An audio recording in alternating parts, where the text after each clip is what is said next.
Setting the stage for us to begin. And with that said, allow me to introduce, ladies and gentlemen, Saida Qaddoumi, the Senior Tax Policy Expert, Rida Hamzawi, Senior Tax Policy Expert, and Christine Awad, the Tax Policy Expert, who will be taking us through the general principles of the UAE corporate tax. Give them a multiple welcome.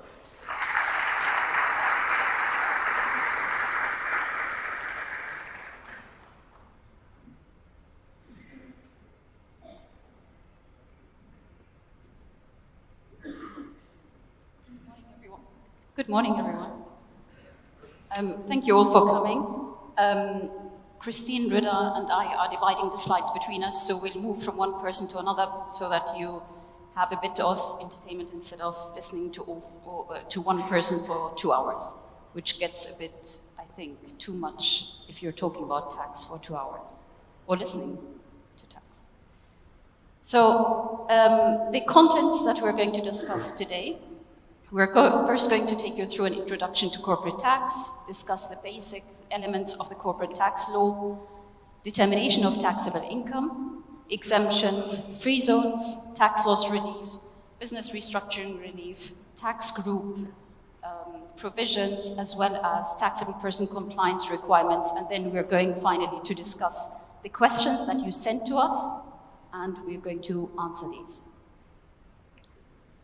So for the first section, now as you all know, there are two entities involved, or main entities involved in the enacting of the tax law and the implementation of the tax law. These are the Ministry of Finance and the Federal Tax Authority. So for the Ministry of Finance to draft the policy and then the law, it had certain policy drivers, and which it considered in order to come up with a policy that we see today and the legislation that we're going to explain to you today. The main policy drivers for the legislation were the introduction of a competitive tax regime based on international best practice. So the Ministry of Finance looked at every country that is implementing corporate tax, what it has done, what the best practice is, what it can do better, and put it together in a law for yourselves. Another driver would be the cementing of the UAE's position as a leading global hub for business and investment. So the idea was to ensure that the business and the investment continues. So the corporate tax should not hinder that. Another driver would be the accelerating of the UAE's development and transformation, and of course reaffirming the UAE position and commitment to meeting the international standards for tax transparency and preventing harmful tax policies. So that was from the Ministry of Finance aspect.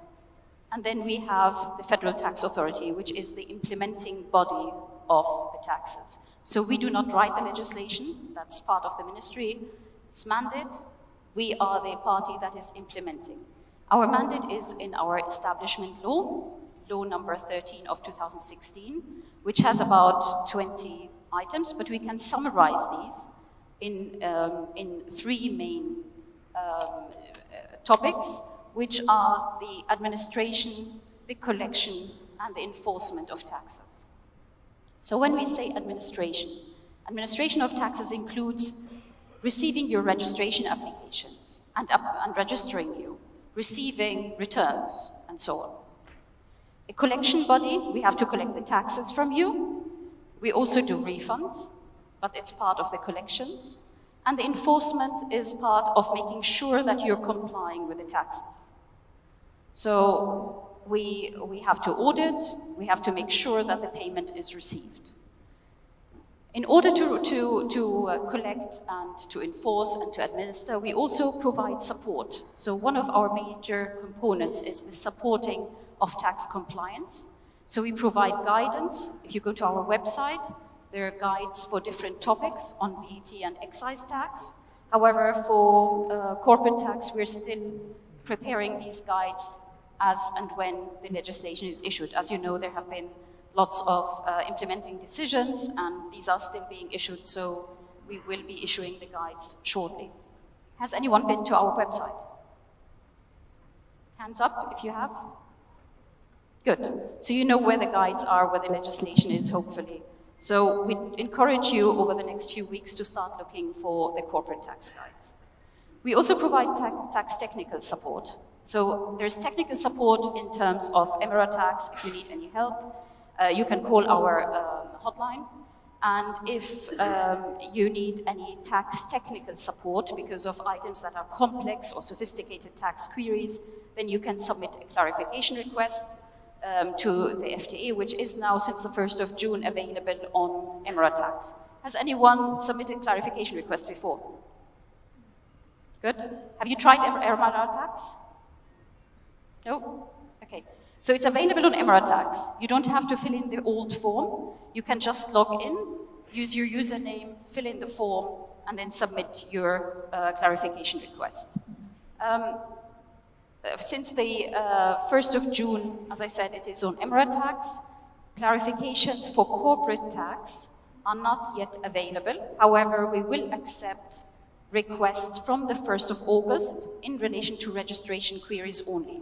So if you're not sure about whether you need to register, how to register, what information you need, and you want to submit a clarification request, you can do that after the 1st of August.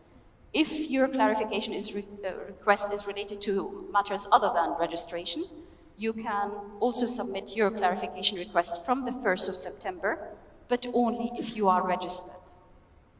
How many of you have registered for corporate tax? Excellent. Good number. Anyone who hasn't registered, please register as soon as possible, and we'll talk about registration in due course. So looking at the legal framework, has anyone attended this session before for VAT 5 years ago? Yes? So when we looked at the VAT framework, we had a GCC treaty, and under that came the VAT law, VAT decree law, and then executive regulation, and then cabinet decisions and FTA decisions. In this case, we do not have a GCC treaty for corporate tax. So we have a federal decree law, which was issued by His Highness the President of the UAE, and that has been issued in 2022 and is effective from the 1st of June 23. The federal decree law has several references to implementing decisions. Now, the implementing decisions there's no executive regulation similar to that. There are several implementing decisions depending on the topics, and these implementing decisions are either cabinet decisions, so issued by the UAE Cabinet or Council of Ministers, ministerial decisions issued by the Minister of Finance, or FTA decisions issued by the Board of Directors of the FTA. Just to take you through the timeline of what has happened and what will happen in the near future. So the announcement of introduction of CT was made on the 31st of January 2022, and later on in the year, in October, the law was issued, law number 47 of 2022. Based on that, we started as FTA opening or building the registration system in Emirate tax. We opened registration earlier in the year by invitation only, but officially opened registration for private companies and public joint companies on the 15th of May 2023. So if you haven't registered yet, please register, because the registration is open. Don't leave it until the last minute. Register as soon as possible, and it should be easy. If you registered for VAT already, it's just a click of a button. You register for CT, click registration for CT, you need to enter your financial year end, and it should continue. On the 1st of June 2023, the first tax period started. As the law is effective from the 1st of June 2023 and any tax periods that start after that date, the first tax period is the 1st of June. This first tax period is going to end on the 31st of May 2024, and based on that year, that long tax period, the first tax return will be expected on the 28th of February 2025. So unless someone has a short period because they liquidated or stopped activities, but they had a tax period starting after the 1st of June 2023, we do not expect there to be any tax returns before 28th of Feb 2025. For most businesses, actually, how many of you have financial years starting 1st of June? No one. So for most businesses, the tax period did not start yet. You have a later tax period. So most businesses will have a financial year starting 1st of January 24, but some before, in between. For these businesses, the end of the tax period will be 31st of December 2024, and the first tax return will be due on the 30th of September 2025. Now I'm going to leave you with Rida, who's going to explain more about taxable persons.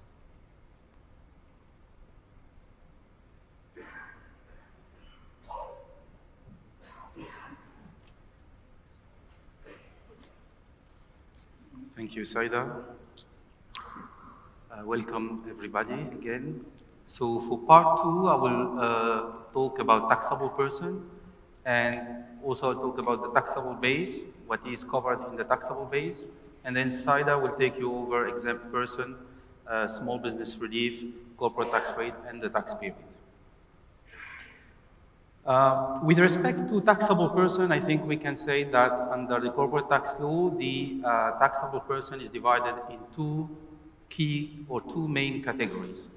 So we have resident person and then non-resident person.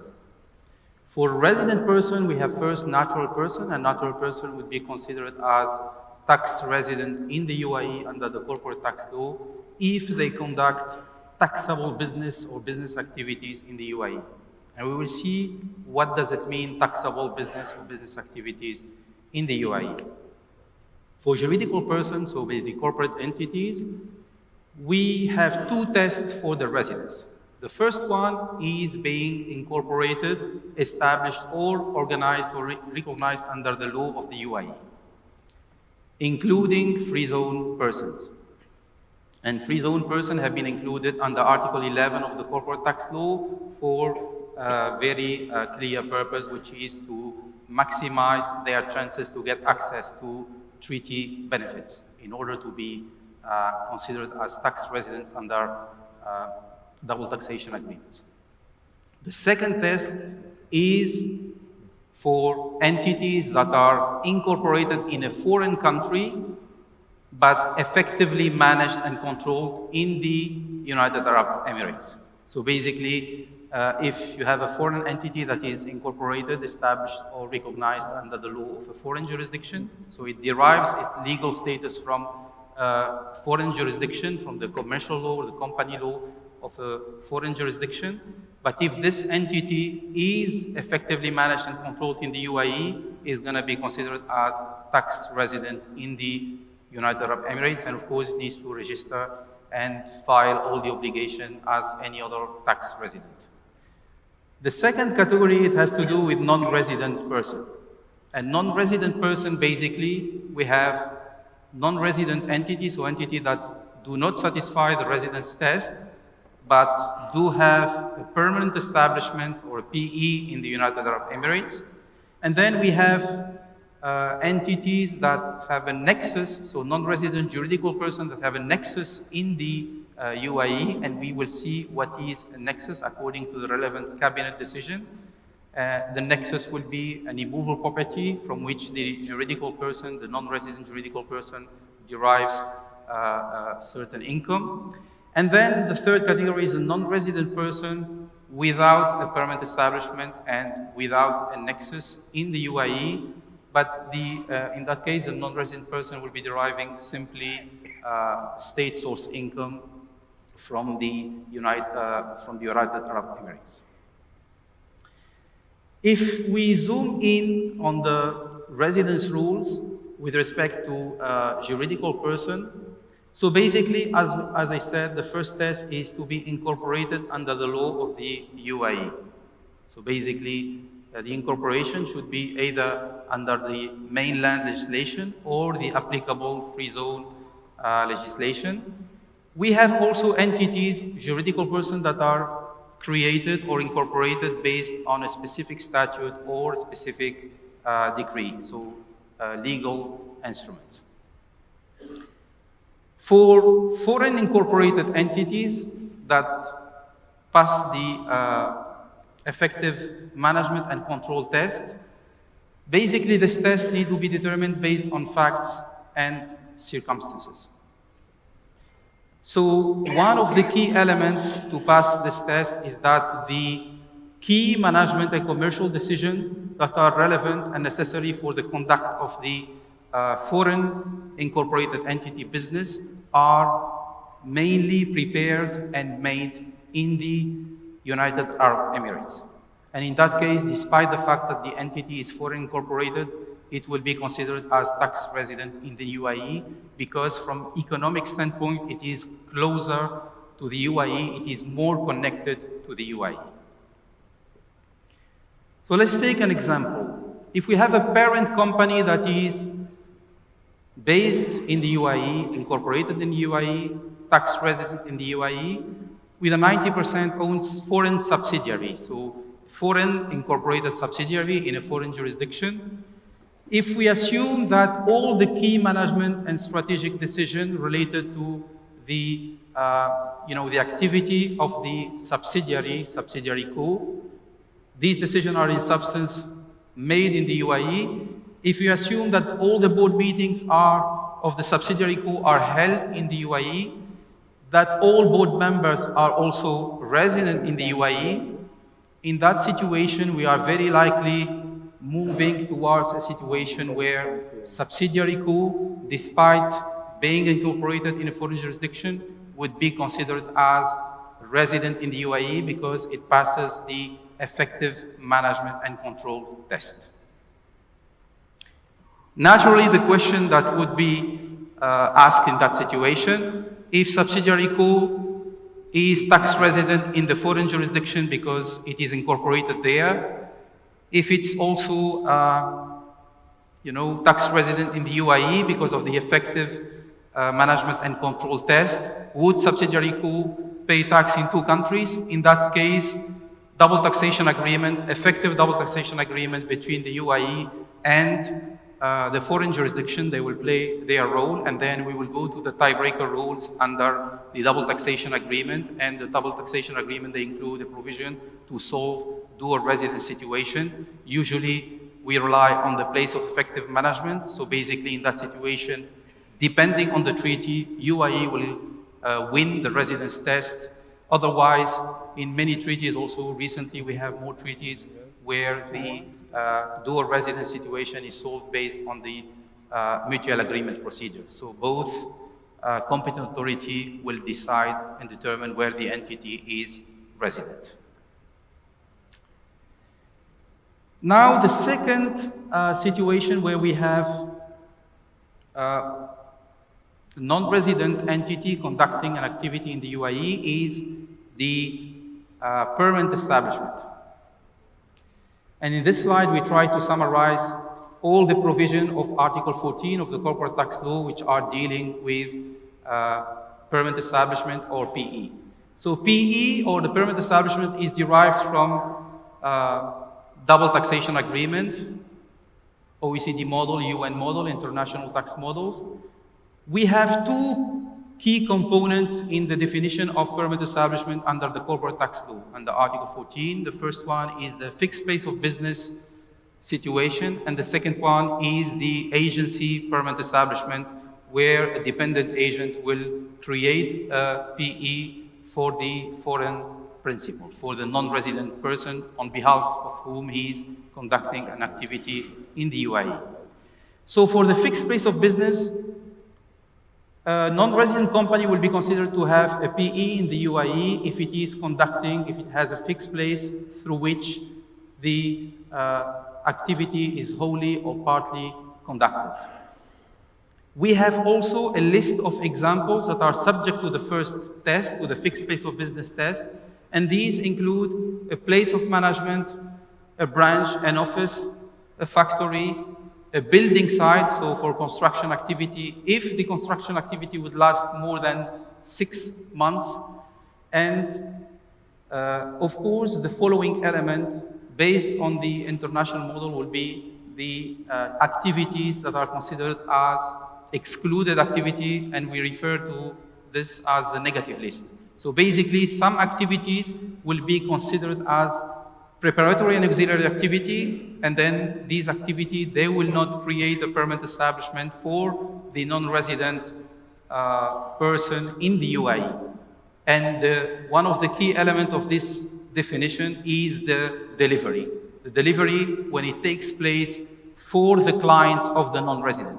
So the delivery per se is not excluded if it is conducted as an activity. If someone has an activity as a warehouse in the UAE, this would not be excluded. If the warehouse is just delivering the client of the non-resident, then this would be covered in the scope of the negative list or the excluded activities.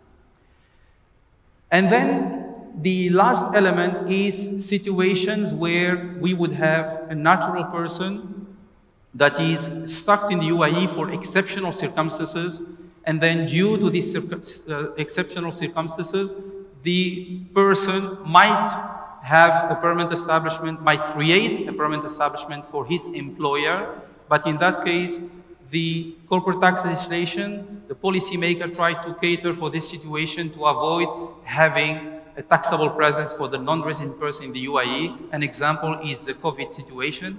And then if certain conditions are met, and the conditions are provided by Ministerial Decision 83 of 2023, if these conditions are met, the employee or the natural person in the UAE will not create a permanent establishment for his employer, for the foreign juridical person. One of these conditions is that the employee should not conduct core income generating activities. Also, the non-resident juridical person must not have a permanent establishment or derive UAE sourced income. The second component of the permanent establishment is the agency PE, or the dependent agent permanent establishment. And this will be triggered by two situations. The first one is when a person would habitually conclude contract on behalf of the non-resident person in the UAE. And the second element is when this person does not conclude contracts, but he would negotiate all the elements of the contracts, and then this contract is concluded by the non-resident without substantial or material modification.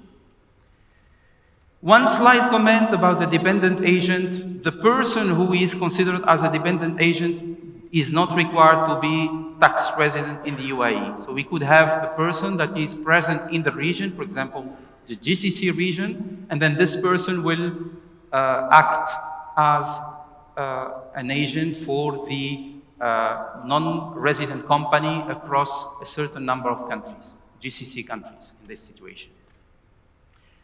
Of course, we could have a situation, and the Article 14 of the Corporate Tax Law on the permanent establishment provides that if we have an agent that has an independent character, so the agent is not acting exclusively for the non-resident person, and also is when the agent is not legally and economically connected or dependent from the non-resident person. In that case, we will consider that agent as an independent agent, and the independent agent would not trigger an agency permanent establishment because you need a dependent agent to have a PE. And of course, the dependent agent permanent establishment, the difference with a fixed place of business is that we require less physical presence in that situation. So legislation requires less physical presence in the UAE for the purpose of creating a dependent agent. Now, what about natural person? So natural person is subject to corporate tax in the UAE when they conduct business or business activity in the UAE, and if the total turnover derived from the business or business activity exceeds 1 million dirham without the calendar year, so from January to December. For the purpose of assessing this monetary threshold of 1 million dirham, we will not take into consideration wages and salaries, so income from employment activities, Personal investment income, so investment income derived in a private capacity, not through a license, or where the investment income does not require a license, or is not considered as a business under the commercial transaction law. So basically, Federal Decree Law 50 of 2022. Also, real estate investment income is excluded for the purpose of assessing the 1 million threshold. And real estate investment income is investment from the exploitation, all sort of exploitation of an immovable property, where this income is not conducted through a license or does not require a license in order to be conducted. And when we talk about the license, it's a license that is issued or should be issued by a licensing authority. So natural person, they are not required to register for corporate tax purposes if they do not conduct business or business activity in the UAE, or if they conduct business or business activity generating a turnover exceeding 1 million dirham. And for the purpose of determining this 1 million dirham threshold, we need to take into consideration these rules. So these activities that are, these sources of income that are excluded for the computation of the monetary threshold.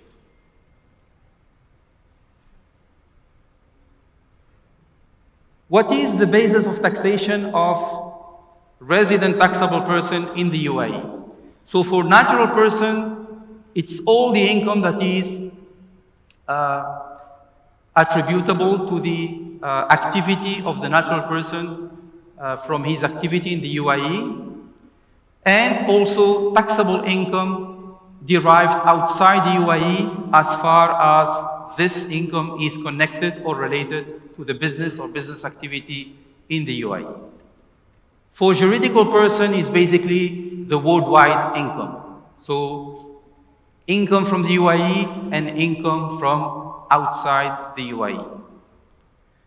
Foreign source income. The question is that when the foreign source income is subject to tax in the foreign country, the corporate tax law provided for mechanism to relieve double taxation, and these are provided by Article 47 of the corporate tax law. And there are two conditions for applying the foreign tax credit. The foreign source income should be subject to tax in the UAE, and the amount of the foreign tax credit should not exceed the city rate, the corporate tax liability on that foreign source income. So if we have a foreign source income that is not subject to tax in the UAE, for example, based on the participation exemption, as we will see, this income will not be eligible for the foreign tax credit. Now, what is the basis of taxation for non-resident? For natural person who are considered as non-resident, it's basically the income attributable to their permanent establishment or fixed base in the UAE.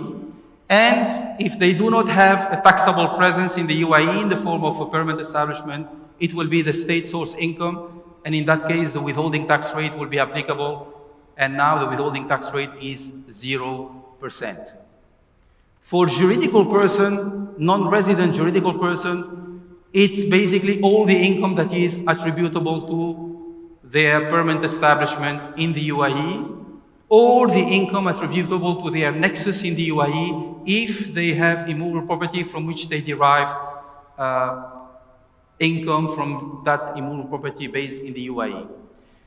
With respect to natural juridical person, non-resident juridical person deriving only UAE state source income without any permanent establishment, basically they will be subject to 0% withholding tax, because currently the withholding tax rate is 0%. And of course, for this category of non-resident person, they will not be required to register for corporate tax in the UAE. The two first categories, so non-resident person with a permanent establishment in the UAE and non-resident juridical person with nexus in the UAE, will be required to register for corporate tax purposes. Non-resident person deriving only state source income, they will not be required to register for corporate tax purposes.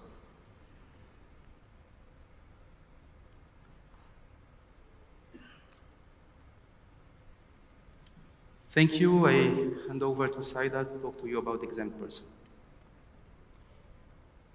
So exempt persons are in Article 4 of the Federal Decree Law, and if you look at the article, there are 9 categories. So there are some categories which are automatically exempt. Some of them are exempt if they notify the Ministry of Finance. Some of them are exempt by cabinet decision, and some of them are exempt by application. So if we look at them one by one, the first one, if it's automatically exempt. Automatically exempt are only government entities. So here we're talking about government ministries, departments, the ladies and gentlemen representing those entities in the front here. I don't know if any of you are from government entities in the back. So departments, agencies, public institutions, these are automatically exempt. The only time where they are taxable is when they do activities that require a license from a licensing authority. So it might be that they are taxable, but only if they have a license or necessitate a license for a certain business activity. The second category was exempt if they notify the Ministry of Finance. This is for extractive businesses or non-extractive businesses. So here we're talking about natural resources. Natural resources being oil, gas, coal, water, anything else. You can look at the detail in the law. Extractive businesses include the exploration, exploitation, extracting of natural resources, while the non-extractive businesses include the other activities, such as the refining, treating, processing, storing, transporting, marketing of the natural resource businesses. So for these cases, these entities need to inform the MOF that they are exempt. Now, they can be taxable if more than 5% of their activities are ancillary or incidental to those exempt businesses. The third category is where they're exempt by cabinet decision. Here we have 2 kinds: government-controlled entities and qualifying public benefit entities. Government-controlled entities are entities that are issued on a cabinet decision. They're wholly owned and controlled by a government entity, and they have mandated activities. So if they have mandated activities, these entities are exempt. If they're acting outside the mandated activities, then they are taxable and they need to register.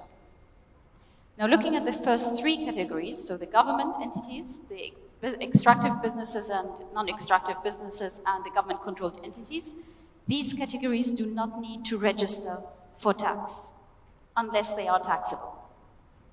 They do not need to register unless they have taxable activities, which is different from the other entities which we do require them to register. So qualifying public benefit entities, they are exempt if they're listed on a cabinet decision. You might have seen cabinet decision number 37 of 2023, which includes about 500, 600 entities. These 500, 600 entities are exempt, and they're usually on the decision if they're established for religious reasons, charitable reasons, humanitarian, healthcare, education, animal protection. If for any of these reasons they've been established, then they could be on that list, or if they are professional bodies or chambers of commerce. And in these cases, they still are required to register, and the registration for qualifying public benefit entities is going to open on the 1st of October 2023. The final category are the exempt persons if they apply to the FTA. And those are 3 types of entities: the qualifying investment funds, public or private pension and social security funds, and wholly owned and controlled UAE entities, which are owned actually by an exempt person. So they would be owned by the government entity or the government-controlled entity, or by qualifying investment funds or public or private pension or social security funds. The registration for these entities is going to open on the 1st of June 2024. If an entity is exempt and required to register, so the last two columns, they do need to register within 60 days of the end of a tax period. So if we're opening the registration on the 1st of June 2024, these entities will have to register within June and July next year, if they have a tax year that starts on the 1st of June. If their tax year starts later, then they still have 60 days from the end of the tax year. So there are some cases where an exempt person fails to meet the conditions for being exempt. So the general rule is that if an exempt person fails to meet the conditions at some stage, they should be taxable from the start of the tax period in which they failed to meet. So if my tax period is from the 1st of June to 31st of May, and I failed to meet in September, then the exemption will have stopped on the 1st of June, not in September. So I'll be taxable from the beginning of the tax period. There is, however, a special rule, and there is an exception. Now, this special rule says if it could be that the person is deemed to be exempt until the day it fails to meet the conditions, if there is a tax avoidance purpose behind the failing of meeting conditions. And then there is an exception whereby a person remains exempt even where they fail until, or because they didn't meet the conditions because they were in liquidation or termination, or because the failure is temporary nature and they will be exempt again, and this will be as per a decision that shall be issued. Small businesses. Do we have anyone who expects to be a small business here? Hands up if you are. Good number. So let's go into the detail for this. So any resident person, whether natural or juridical, can apply for the small business relief if, and there are conditions, if they elect for the tax period in question. So it's a period by period election. They can't elect and be indefinitely a small business, but it is per period. And if within that period they have 3 million or less in revenue for the current and the previous tax periods. So for the first tax period, if you have less than 3 million, you can apply for small business relief. In the next period, it would be based on having less than 3 million in the next period and the current period. The relief means that the person is not treated as having derived any taxable income, and there will be no transfer pricing documentation required. However, it also means that a person who's elected for the small business relief is not able to benefit from certain reliefs. So no loss relief, no deductions, etc. Two types of entities cannot elect for the small business relief, and these are a qualifying free zone person and a member of a multinational group with consolidated group revenue of more than 3.15 billion dirhams. Now, for the qualifying free zone person, and Christine is going to talk about free zones later on. However, just to identify here, a person who is a qualifying free zone person can elect to be taxed. And you might think, why would a person do that? But Christine is going to explain that. So a qualifying free zone person who elects to be taxed can benefit from the small business relief. As long as they're a qualifying free zone person, they cannot benefit from the small business relief. To give you an example of what we just discussed, so we have Mr. Y who's operating a business in Sharjah and has a tax period that ends on the 31st of December every year. Now, for this person,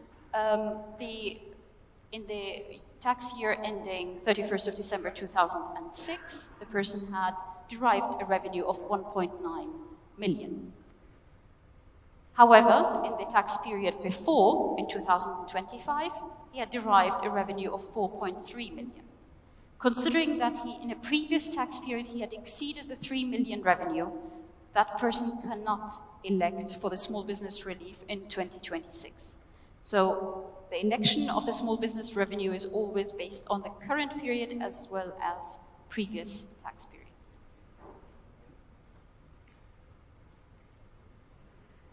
Tax rates. I would assume that everyone knows what the tax rates are already, but just to cover them quickly.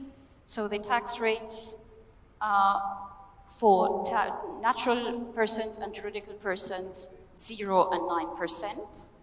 And by 0, we mean here taxable income that is below the 375,000 threshold.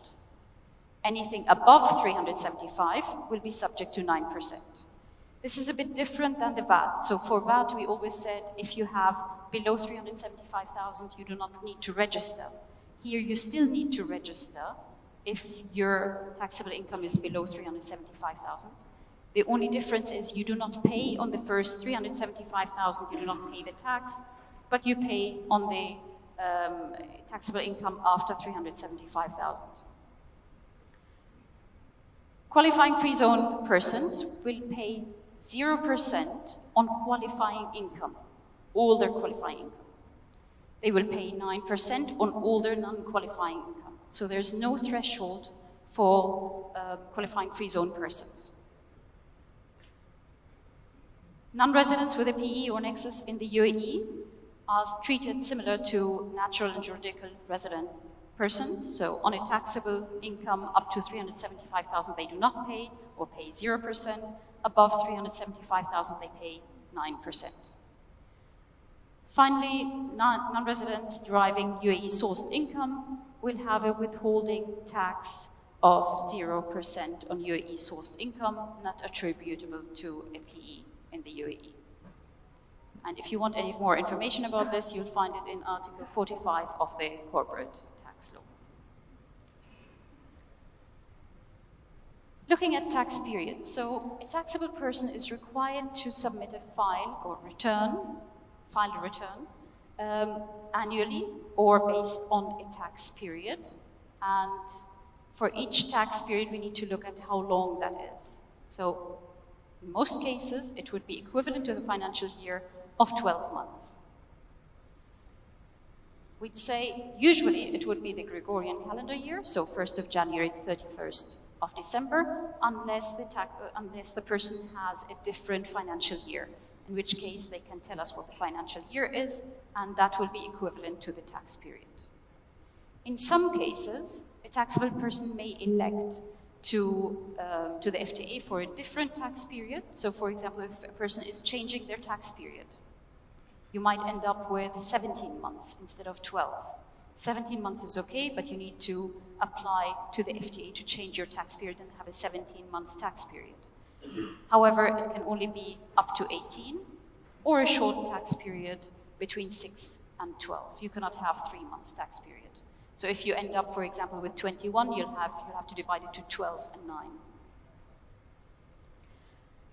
Reasons why a person would change a tax period would be the liquidation of the taxable person, or in order to align the tax period with other members of the group, or for the purpose of financial reporting, for availing a tax relief, whether in the state or abroad, or for commercial, economic, or legal reasons. So just to explain this visually again, you have different examples here for different tax periods.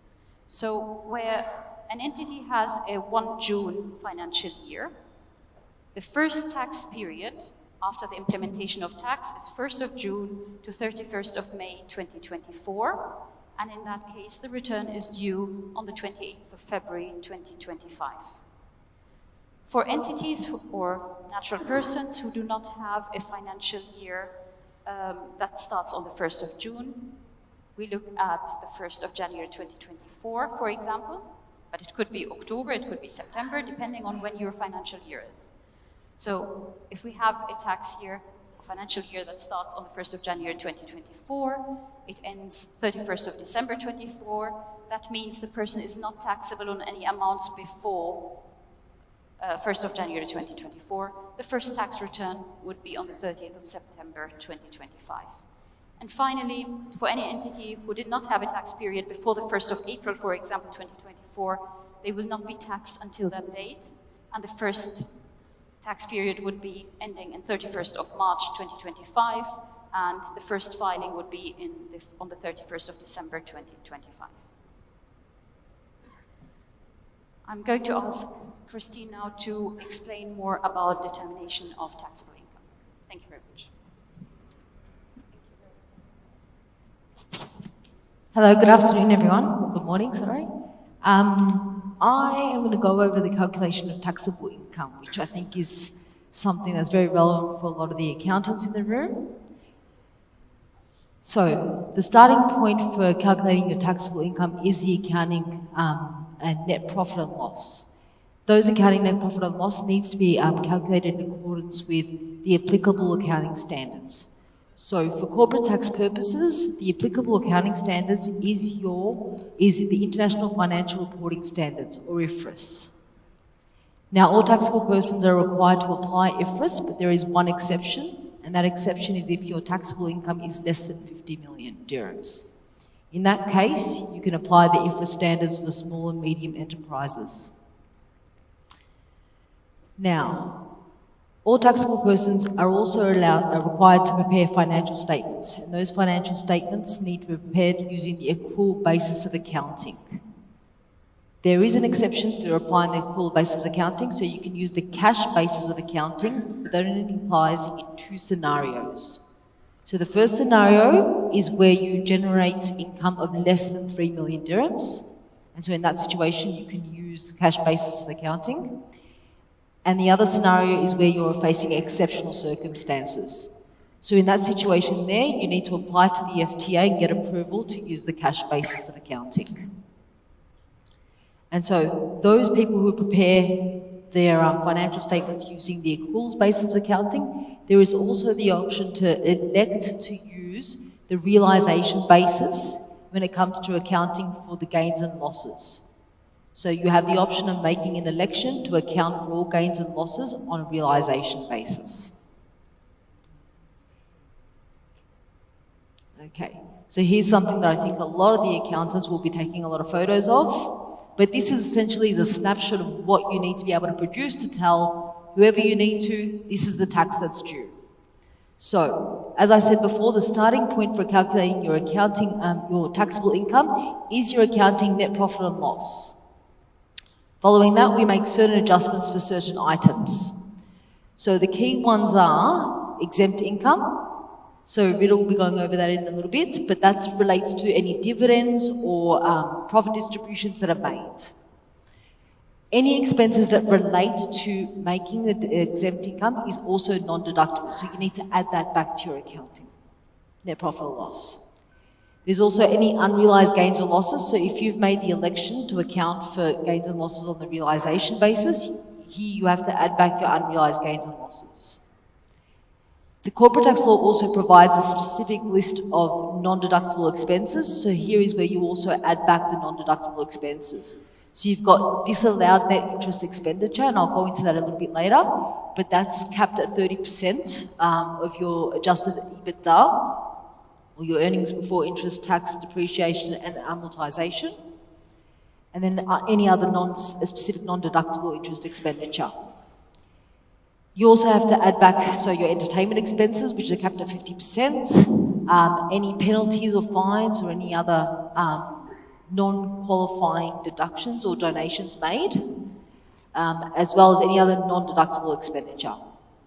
You also then need to adjust for any non-arm's length transactions that you make with related parties or other connected persons, and then any other reliefs that you have taken advantage of during that tax period. So transactions within a qualifying group or business restructuring relief. So at that point, you've reached your taxable income before you have applied any tax losses. So at this point, if you have any carry forward tax losses or any intra-tax group tax losses, you can apply those at this point to reduce your taxable income, but that is capped at 75% of the taxable income. Now we have reached your taxable income, upon which you then apply your corporate tax rates that Seda went through. So, for the majority of people, you'll apply the standard rates of 0% for the first 375,000 dirhams of your taxable income, and then above that, you'll apply 9%. There is a special rates for qualifying free zone persons, as Seda discussed, so that's 0% on all your qualifying income, and then 9% on all your non-qualifying income. So at this point, we've reached the corporate tax liability, how much we have to pay. Now, if you have any withholding tax credits or foreign tax credits, at this point, you apply those to then reduce the tax liability down to get exactly the amount of corporate tax payable. So this is the amount that is payable to the FTA.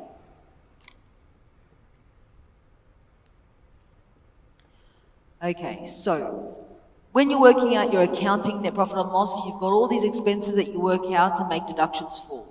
Now, for tax purposes, those deductions might differ. So you have specific deductions that you can make for tax purposes and specific deductions that are just absolutely non-deductible. So I'll just go through a few of those here. So generally, any expense that you incur in relation to your business to generate your taxable income is deductible, which means that any expenses that aren't incurred in relation to your business are non-deductible.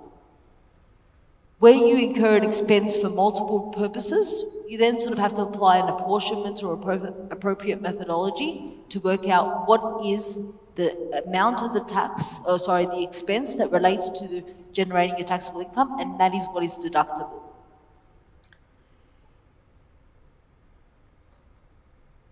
When it comes to non-deductible expenses, so any expenses that are not incurred directly and wholly exclusively for the purpose of the business is non-deductible. Expenses that are also capital in nature are non-deductible. So say, for instance, you are a business that rents out properties. If you buy an apartment or, say, a building, that is a capital expense and that is non-deductible. Any expenditure incurred in generating the exempt income is also non-deductible, and losses that don't arise or are connected to your business. They're the specific non-deductible expenses. We've also got interest expenses. So interest expenses are subject to the general interest and limitation deduction rule. So each period you have to work out what is the amount of interest that you can deduct. That is capped as the lesser of 30% of your earnings before interest, tax, depreciation, amortization, or 12 million. Any interest expense that is above that amount is your excess or your net interest expense, and that can't be claimed in that tax period, but that excess amount can be carried forward and utilised for the next 10 tax periods. Those limitations don't apply, though, to banks, insurers, providers, or natural resident persons who are conducting a business.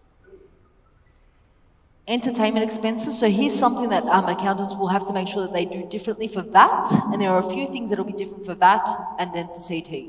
So entertainment expenses, you can actually claim 50% of the entertainment expense. So 50% will be deductible, 50% will be non-deductible. So donations and gifts. Any donations and gifts that you make to a qualifying public benefit entity, that is deductible. So there's a list that's published that lists out all the qualifying public benefit entities. Any donation made to them is deductible. Any donations or gifts given to anyone else is non-deductible. Any fines or penalties that are incurred by way of compensation or for damages of breach of a contract, that is deductible. Any other fines or penalties, such as speeding fines or anything like that, that is non-deductible. Or bribes and other payments are non-deductible.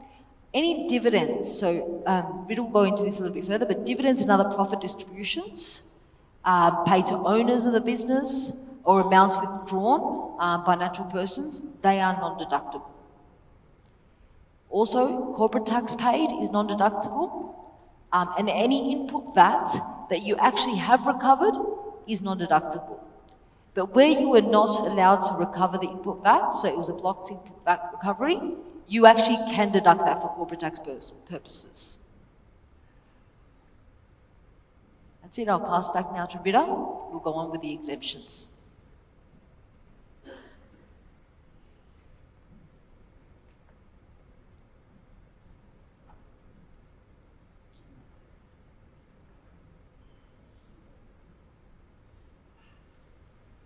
Thank you, Christine. So I'll talk to you about exempt income and losses, and also about Article 23 and Ministerial Decision 116 dealing with the participation exemption.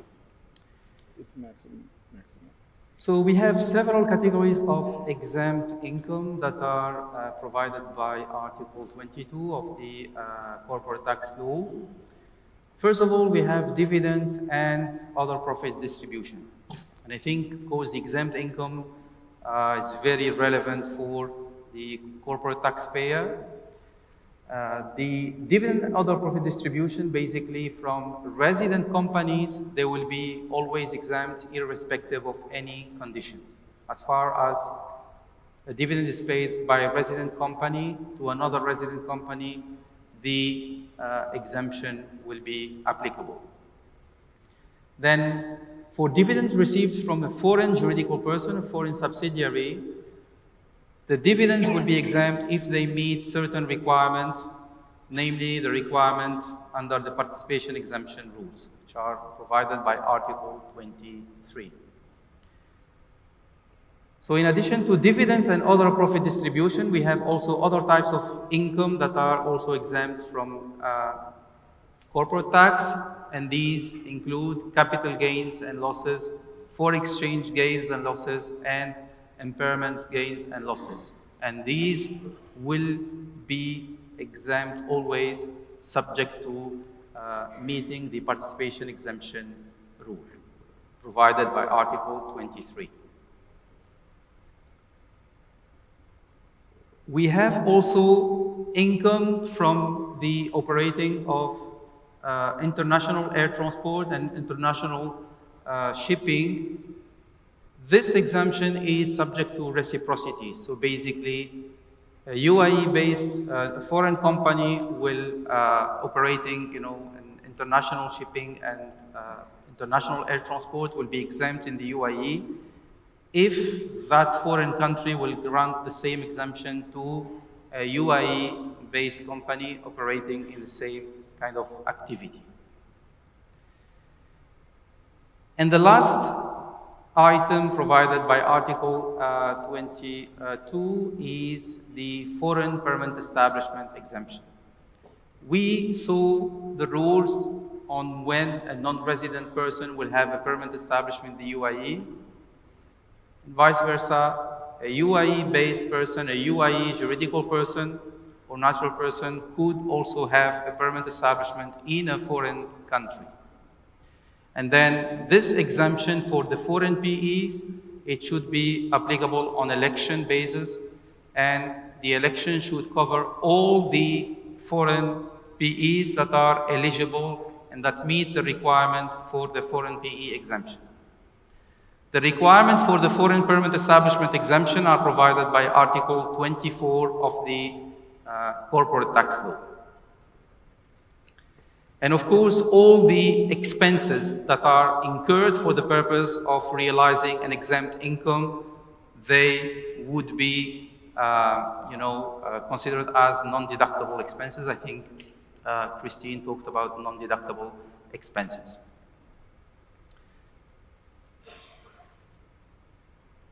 Now the participation exemption rules, basically Article 23 of the Corporate Tax Law. The participation exemption is very relevant for UAE-based parent companies, for holding companies, and there are a certain number of requirements in order for the parent company or holding company to benefit from the participation exemption for the types of income that are covered under Article 23, which are the types of income that we see on the right side of the screen. So basically, dividends and other profit distribution, gains and losses foreign exchange gain and losses, and impairments, gains and losses.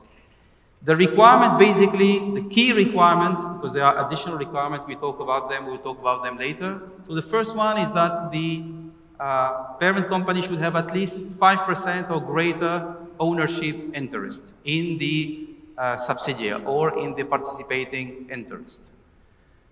The second requirement is that we need to hold the participation interest or have the intention to hold the interest for an interrupted period of 12 months. And this requirement basically is an anti-abuse rule. Basically, we're trying to prevent a person that is based in the UAE with less than 5% in terms of ownership to try just before the distribution of dividends to acquire additional shares in order to reach the minimum requirement of ownership, which is 5%. And then, of course, at the time of distribution, he will meet the requirement of 5% ownership, and then after distribution, he will sell the share. So for this reason, we require an interrupted holding period of 12 months. However, if you, at the time of distribution, you don't meet the requirement of the 12 months uninterrupted ownership period, you can still benefit from the participation exemption if you have the intention to hold this participation for an over period of 12 months. And then, of course, if at a later stage it turns that you didn't own this or hold the participation for 12 months, there will be some adjustment, and the exemption based on Article 23 will be recaptured. We have also a subject to tax requirement, so the subsidiary or the participating interest would be subject to a minimum level of taxation of 9%. Of course, the purpose of the participation exemption rule is to avoid double taxation, but we would not also, we don't want to trigger, the policymaker didn't want to trigger a situation of double non-taxation. For this reason, we require a subject to tax requirement at the level of the participating interest. The ownership right also, they should entitle the holder to at least 5% of the profits and liquidation proceeds of the participating interest or of the subsidiaries. Finally, there is also an asset test that is applicable to the assets of the participating interest itself, so the assets of the subsidiary itself, and then we're going to apply the same participation exemption test to the assets of the subsidiary, and at least 5% or 50% or more of these assets, they need to meet the participation exemption requirement.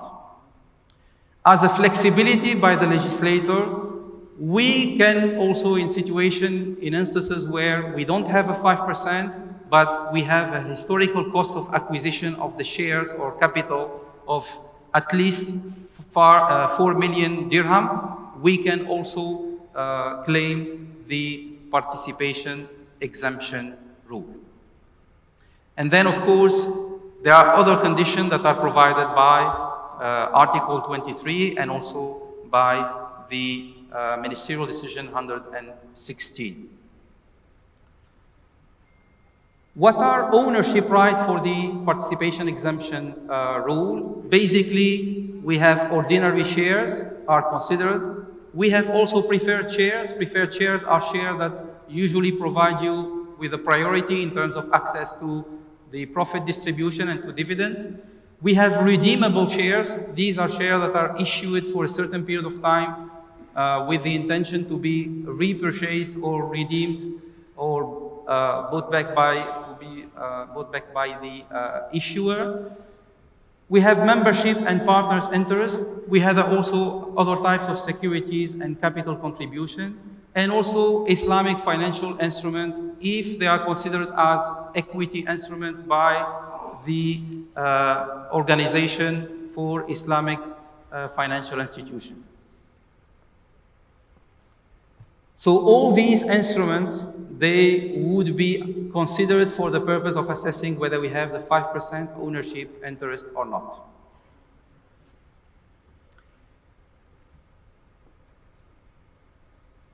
The Ministerial Decision 116 also allows for flexibility in terms of how to compute the 5% ownership interest.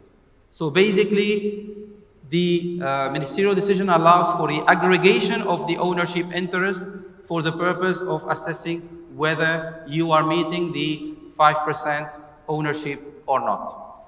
So in that case, parent co and subco are both resident in the UAE.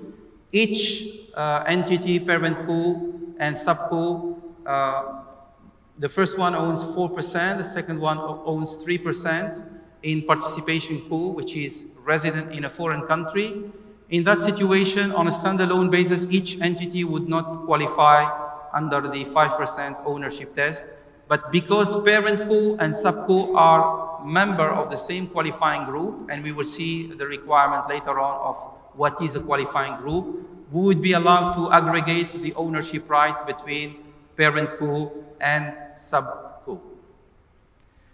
The aggregation rule also, which is a very generous, also, I would say, flexibility by the legislator, also is applicable for the minimum acquisition cost of 4 million. So if parent co has 3 million, subco has 1 million as a historic cost of acquisition in participation co, we can aggregate, and also the dividends derived would be considered to meet the ownership test. Now let's have an example on the holding period test. So basically, if we have parent co owning 10% in participation co, the acquisition of the participation happened on 1st December 2024. The dividends are declared and paid on 15 December 2024. The tax return for the tax period ending 31st December 2024 is filed on 2nd September. So basically here we are considering that we have a January to December tax period. And then in that case, the dividend could be treated as tax exempt on the basis that parent co intends to hold the participating interest, so participation co, for a period longer than a minimum period of 12 months. Subsequently, it happened, maybe for business reason, that parent co will sell the participation on the 15th of October 2025. In that case, of course, the 12 months uninterrupted period of ownership requirement is not met, and then the exemption is no longer available, and the dividends needs to be included as a taxable income. But this will happen in the taxable tax return for the tax period ending 31st December 2025. So it will happen should be adjusted in the tax return for the period within which the requirement was not met, which is 1st of January till 31st December 2025. And of course, this return for this tax period, the deadline is to be filed within 9 months from the end of the tax period, so 30 September 2026. What are the subject to tax requirement under the participation exemption? Basically, throughout the tax period, the subsidiary or the participating interest must be a tax resident in the UAE or in a foreign country where tax is levied, and it should be a tax similar to the corporate tax applicable in the UAE, and it should be levied at a headline rate of not less than 9%. So in order, of course, we have in the UAE, parent company, they own subsidiaries sometimes in more than 100 jurisdictions, and in this country you have various tax regimes. So basically, we needed to provide for flexibility in the legislation, and the factor which indicate that the tax, for example, is not similar to corporate tax is basically when the tax is applicable to certain types of activities only, when the tax is paid, for example, is due when the profit of the subsidiary are distributed, or when the tax paid is refunded at the time of distribution.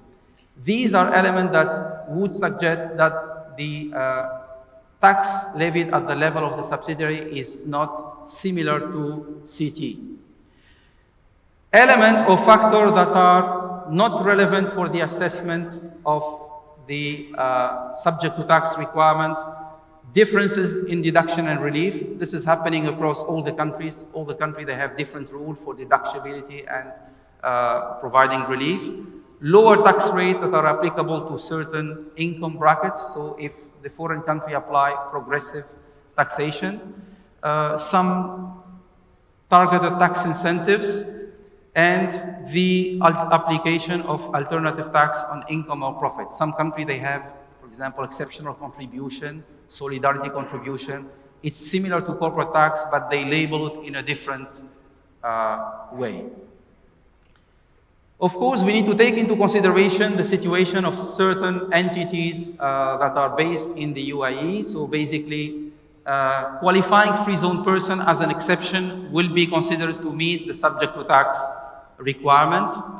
Also, a pure equity holding in certain situation will be considered to meet the equity, the subject to tax requirement, despite the fact that it is exempt from tax. An example on the subject to tax, and this example also is clarified under Ministerial Decision 116 on the participation exemption. Assuming we have ABC LLC, which is a tax resident in the UAE, which holds 100% of the shares of BQ. BQ is a resident company in country B. The applicable tax rate in country B is 5.5%. In respect of the current tax period, BQ paid a total corporate tax of $5,500 US, and the entity has an accounting profit before tax of $50,000 US. What the ministerial decision tells you, 116 of 2023, it tells you that it is possible still, despite the fact that the statutory corporate tax rate in the foreign jurisdiction is 5.5%, if you compute the effective tax rate, you will see that the effective tax rate in that situation of subsidiary is 11%. So you will consider that the subject to tax requirement at the level of the foreign subsidiary is met. And this is an additional flexibility that was provided by the legislator and the policy maker.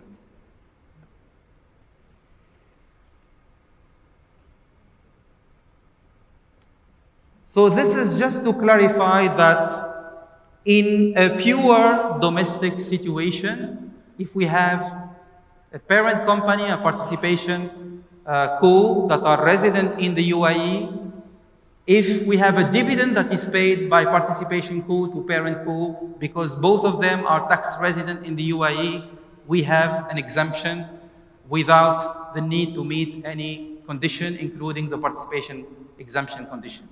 However, if parent co will sell the shares of participation co, in that situation, so basically capital gains on the disposal of the share or participation co will be subject to the participation exemption requirement if we want to exempt them from tax. So the capital gains on the disposal would be exempt from tax if the participation exemption requirements are met. So in a domestic situation, a pure domestic situation, the dividends, on the dividend we have an open exemption. On the capital gains on the disposal of shares, the exemption applies only if the requirement of Article 23 are met.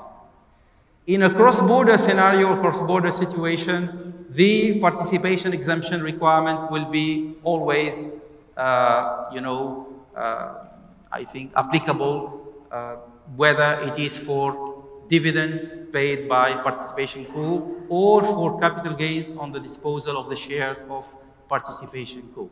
So in this situation, always when we get a foreign source dividend or capital gains on the disposal of foreign shares, the participation exemption requirements are always applicable. I wanted to mention something. If you look at Article 23, paragraph 6 of the corporate tax law, you will see that if the dividends is because of the tax regime of the participation co in the foreign country, if that dividend is deductible at the level of participation co, in that case, the participation exemption would not be applicable. And this is also an anti-abuse rule, is an anti-avoidance rule, and the purpose is to avoid having a double benefit. So the income is deductible here and exempt at the level of the UAE, at the level of the parent company.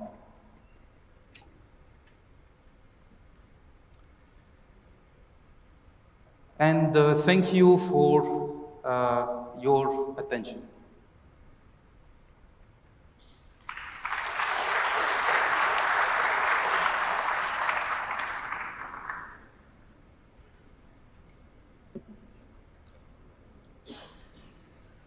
Ladies and gentlemen, our thanks to Mr. Rida, to Ms. Christine, and to Ms. Saida as well. They've led this wonderful presentation well until now. I'm sure we have a lot of thoughts cooking in our minds, so why don't we take a 30-minute break? In those 30 minutes, we will be returning, but you have to bear in mind something. The FDA has placed an information desk, which is located outside. That desk is something that you can reach out to if you have any questions or require any assistance with any corporate tax and registration matters. They are there to assist you. We will return here, resuming our presentation, following up with a Q&A. That registration desk is very imperative and important, as your inquiries and your questions will shape out the beatification and the perfection of these awareness sessions. Thank you very much. We'll see you in 30. Welcome back, ladies and gentlemen. Now, your inquiries and, of course, all the input of information that was discussed before this break was in raw matter, now probably medium well, medium rare. Let's get them into well done.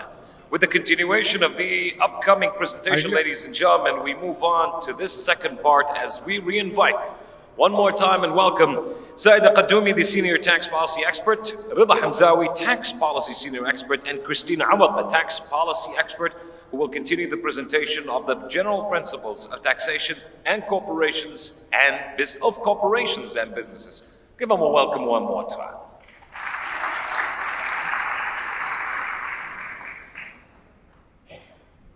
Welcome back, everyone. Can you hear me well? I hope you had a good coffee break and had a chance to discuss what you learned. Now, for the next session, break is over, free zones. So I know this is an area that a lot of people are interested in and have been asking a lot of questions about. So for now, we're going to give you an overview of the corporate tax law, the Cabinet Decision number 55 that was issued, and Cabinet Ministerial Decision number 139 that also included further information about free zones.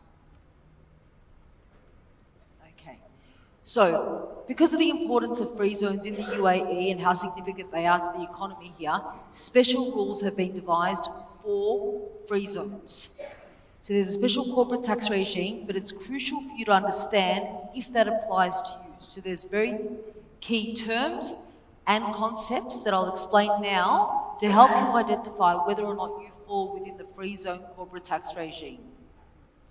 So firstly, do you operate in a free zone? So a free zone is a designated and defined geographic area in the UAE. Now I need to point out that a free zone is not just a designated zone for VAT purposes, and there is a difference between the two. There is some slight overlap between free zones and designated zones for that purposes, and I'll get into that a little bit later. So once you've identified that you operate in a free zone, the next question is, are you a free zone person? And it's important to identify whether you are a free zone person because there's also a qualifying free zone person. So a free zone person is a juridical person, so you have to be a juridical person incorporated, established, or otherwise registered in a free zone. And this includes a branch of a non-resident person in the free zone.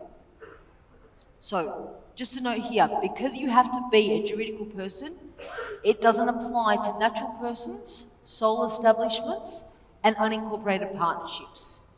So if you are any of those, you aren't a free zone person and you don't qualify for the free zone corporate tax regime. Now, who here thinks that they are a free zone person? Just hands up. Okay, so not many.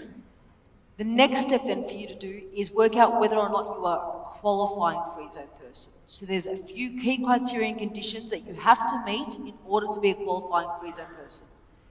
So the first one is that you must maintain adequate substance in the free zone. So the free zone regime is meant to apply to income derived from or within activities conducted within a free zone. So you have to be able to prove that you maintain adequate substance in the free zone. So that includes making sure that your core income generating activities are performed in the free zone, that you have sufficient assets in the free zone, and that you have sufficient staff and adequate operating expenses are incurred in a free zone. The next criteria is that you derive qualifying income. So I'll go into that a little bit later, but you need to derive qualifying income.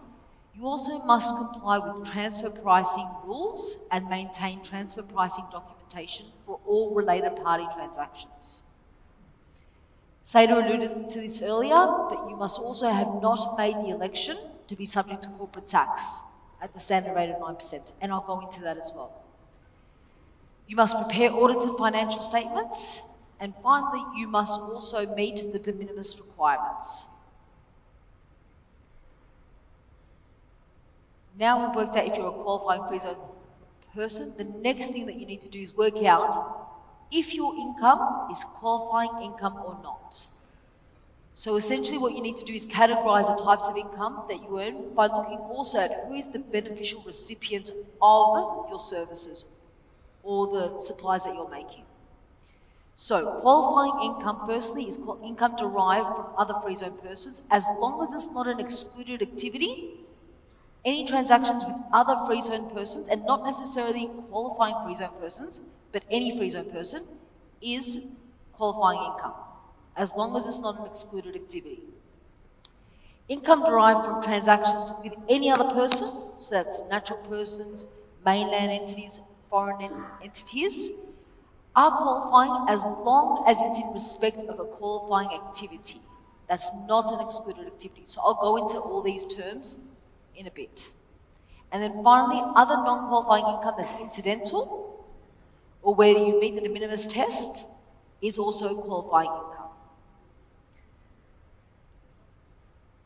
Okay, so I've mentioned qualifying activities and excluded activities.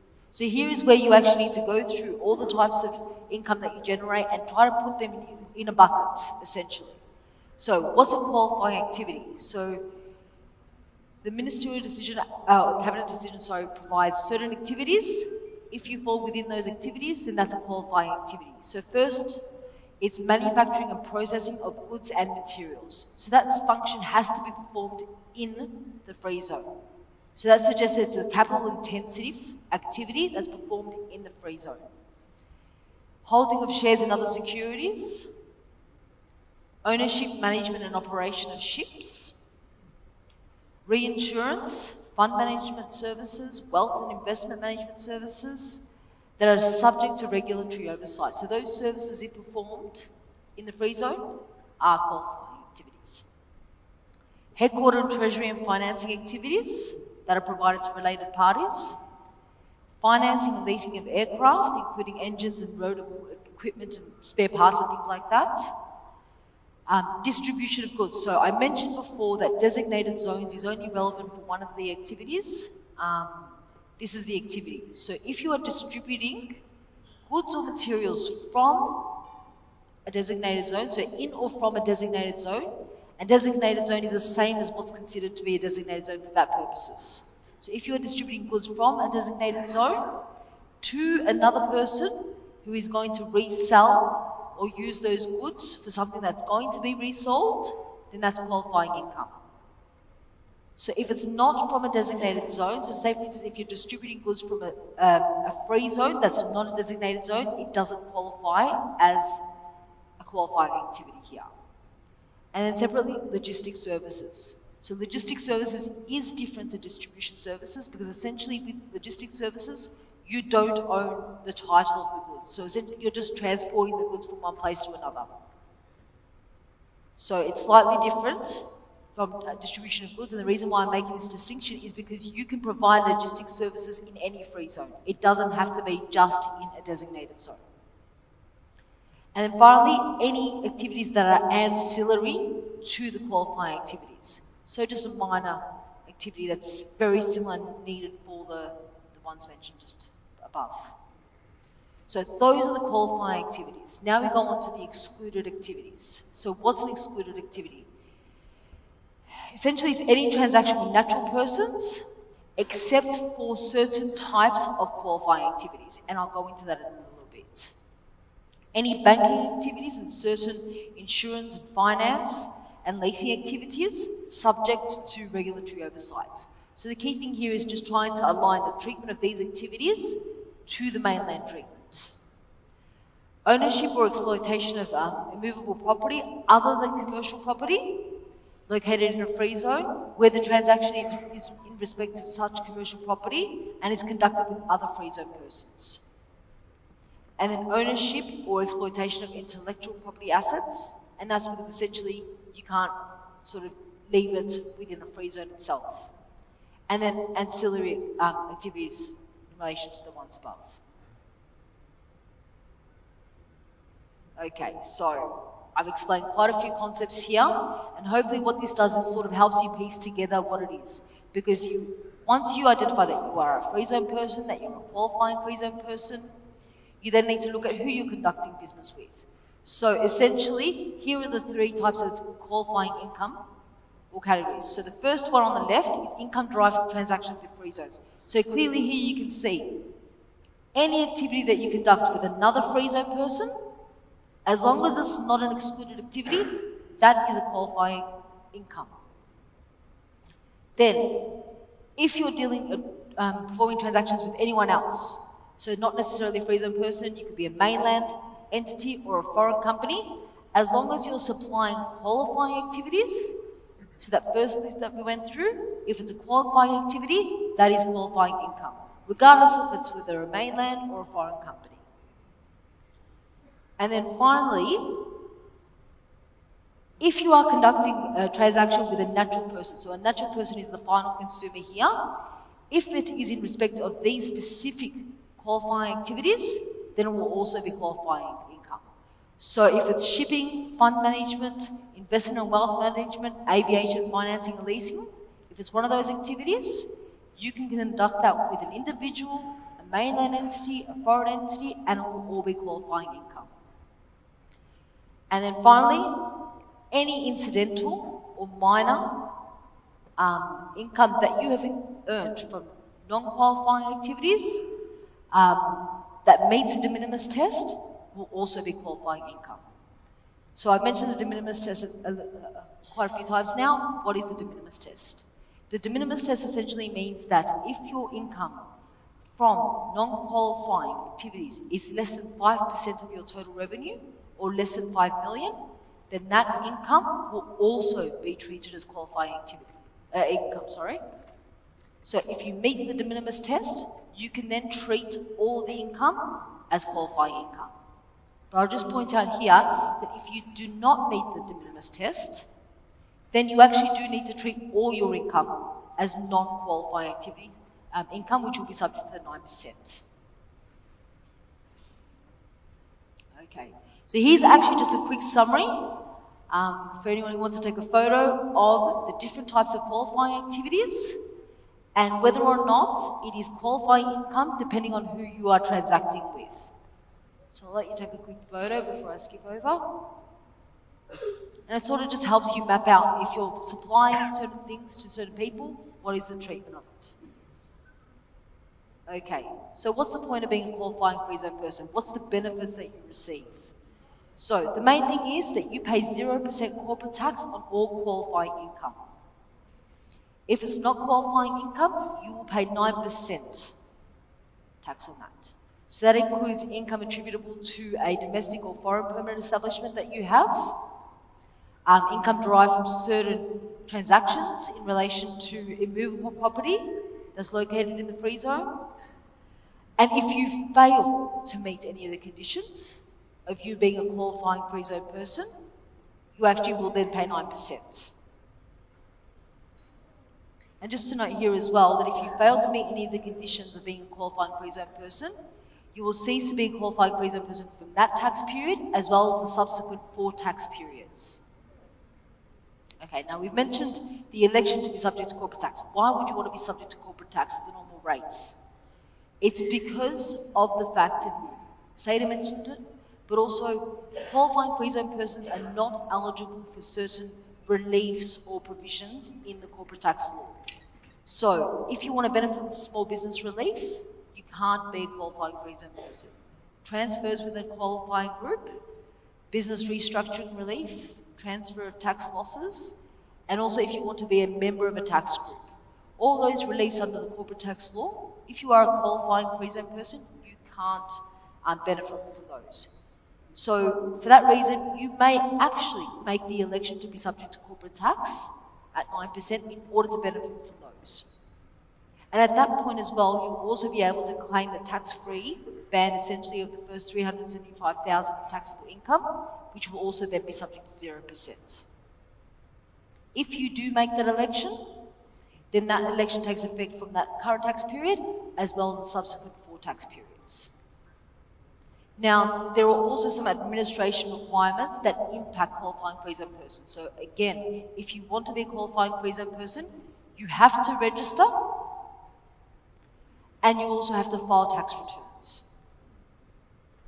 You also must comply with transfer pricing rules and documentation requirements. This is an essential criteria and condition of being a qualifying free zone person, and you have to maintain audited financial statements.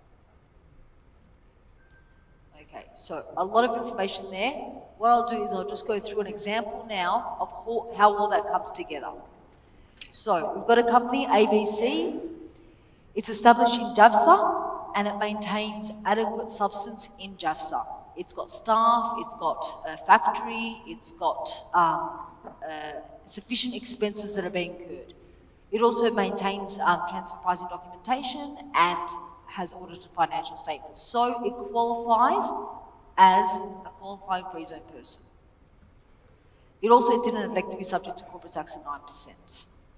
Now, ABC LLC derives income from its commercial activities. So it's a distribution company, so it generates revenue from the distribution of goods and materials to free zone persons as well as non-free zone persons, so mainland foreign entities, and the revenue from that is 8.5 million dirhams. It also transacts with natural persons who are the final end consumers of the goods, and it generates revenue of about 350,000 dirhams. So we need to look at whether or not the de minimis requirements have been met in this example here in order to see if it's qualifying income or not. So we do a little calculation and we work out that the total revenue generated by our ABC LLC for that tax period is 8.85 million dirhams. But of that amount, only 350,000 dirhams was non-qualifying income, which works out to be 3.9%. So because of the fact that it's less than 5% and it's also less than 5 million, then the income generated, the non-qualifying income generated from its transactions with natural persons is sort of disregarded, is treated as qualifying income. So all of the income generated by ABC LLC is qualifying income and subject to 0%. So that's the benefit of being a qualifying free zone person. It does involve a little bit more administration and it involves you identifying who your customers are, but at the end of the day, you pay 0% on that income. Excellent. Now I'll pass on to Rita, who will cover off some of the reliefs that are available under the law.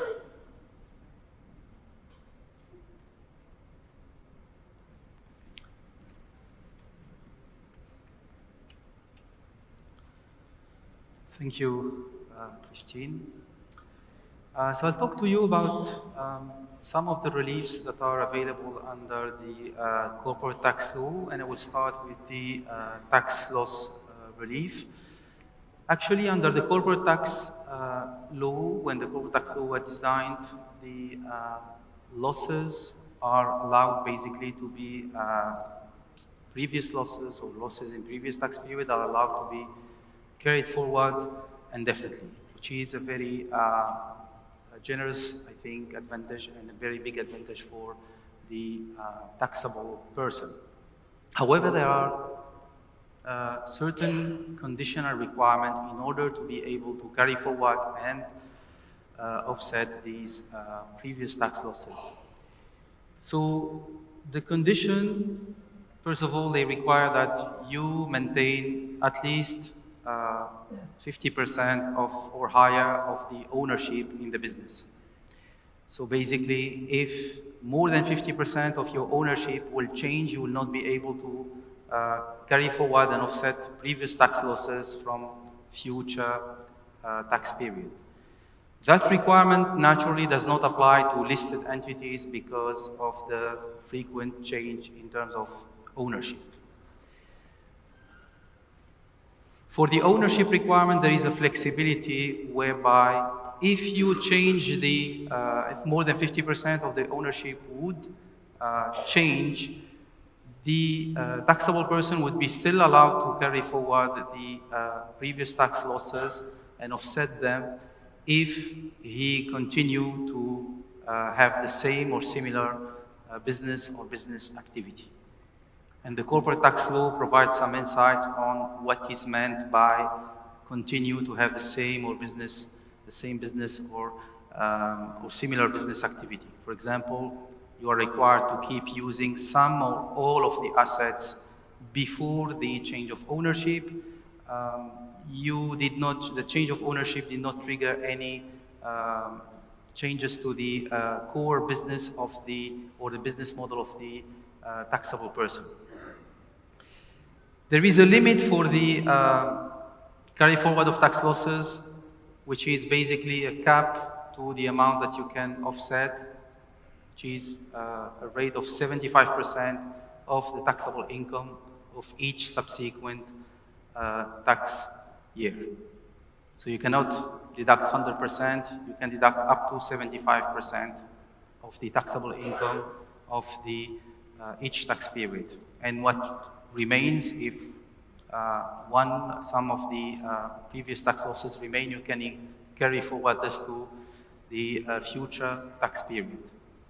Tax losses are not eligible for relief in certain situations, mainly losses incurred before the effective date of the corporate tax law. Also, tax losses incurred before a person becomes a taxable person. So if you have an exempt person, and this exempt person incurred losses, and then at a certain point, he's not meeting anymore the requirement to be exempt, the losses that were suffered or incurred while he was an exempt person cannot be carried forward to a future period. Losses also incurred from assets or activity which are generating exempt income cannot be also carried forward. I think by now, you understand that I like examples, so I put also an example on tax losses relief. So if we have for year one a parent company owning 100% of a subsidiary, and the subsidiary has a loss of 1,000, in year two, the subsidiary would have a taxable income of 200, and there is a change of ownership where the parent company sold 30% of the shares or capital to another entity. In that case, for year two, the taxable income before offsetting the previous tax losses will be, of course, 200. We can offset up to 75% of those losses, which means that we can offset 150. And then the taxable income for year two would be, for the subsidiary company, will be 50. And then what is left from year one tax losses, so 1,000 minus 150 could be carried forward. So 850 could be carried forward to future tax period, subject to the requirement of maintaining 50% of the ownership, which is met in this situation. This is how tax loss relief and the carry forward of tax losses would operate. Now, the business restructuring relief, Article 27 of the Corporate Tax Law. So basically, business restructuring relief is subject to certain requirements. The first one is that the transfer is in line with the condition imposed under the applicable legislation in the UAE. This requirement could be under company law, under competition law, under any legislation applicable in the UAE. The taxable income should be resident person or non-resident person with a permanent establishment in the UAE. And the fact that we include a permanent establishment of a non-resident person, it is meant to cover a situation where, for example, PE is converted into a subsidiary. None of the person are an exempt person. None of the person are qualifying free zone person, as explained by Christine, whereby for any qualifying free zone person will not be eligible to relief available under the corporate tax law. All the persons should have the same financial year, and also they should prepare their financial statement using the same accounting standards. And the transfer should be undertaken for valid commercial reason and not for tax avoidance purposes. So the business restructuring relief, it consists basically in transferring an independent business unit or the whole business of a taxable person in exchange of shares or other ownership interest. And as we said, it should happen for valid commercial reasons. The assets and liabilities will be treated as being transferred at a net book value to the transferee. The value of the share or ownership interest received, it shall not exceed the net book value of the asset transferred, and liability also taken on board, minus any consideration paid. Also, it should not exceed the book value of the share or ownership interest given in consideration, given and minus any consideration received. So here, basically, we are dealing with an asset deal, and the next bullet point, we are talking about a share deal where we exchange shares for shares. The business restructuring relief is applicable on an election basis, so it's up to the taxpayer to apply this, to take it into consideration when determining his taxable income and filing his tax returns. The assets and the shares transferred, they should remain at the level of the same group, at the same company, or at the level of the same group at least for 2 years in order to treat the original assets as a non-taxable transfer. Unutilized tax losses incurred by the taxable person prior to the tax period in which the transfer is conducted, they can be carried forward. So basically, we transfer the business at net book value, and we transfer also the losses if there are losses incurred at the level of this business. One of the requirements, also an important requirement, is that if there is, for example, a monetary consideration in the context of the business restructuring relief, this consideration should not exceed 10% of the nominal value of the shares transferred or the assets transferred. And this is, of course, to avoid any abuse. And it happens very often in business restructuring relief, merger, spin-off, and acquisition, that in order to close the deal, a monetary compensation is paid. Now, what about tax group? So tax group is, the rule related to tax group are provided by Article 40.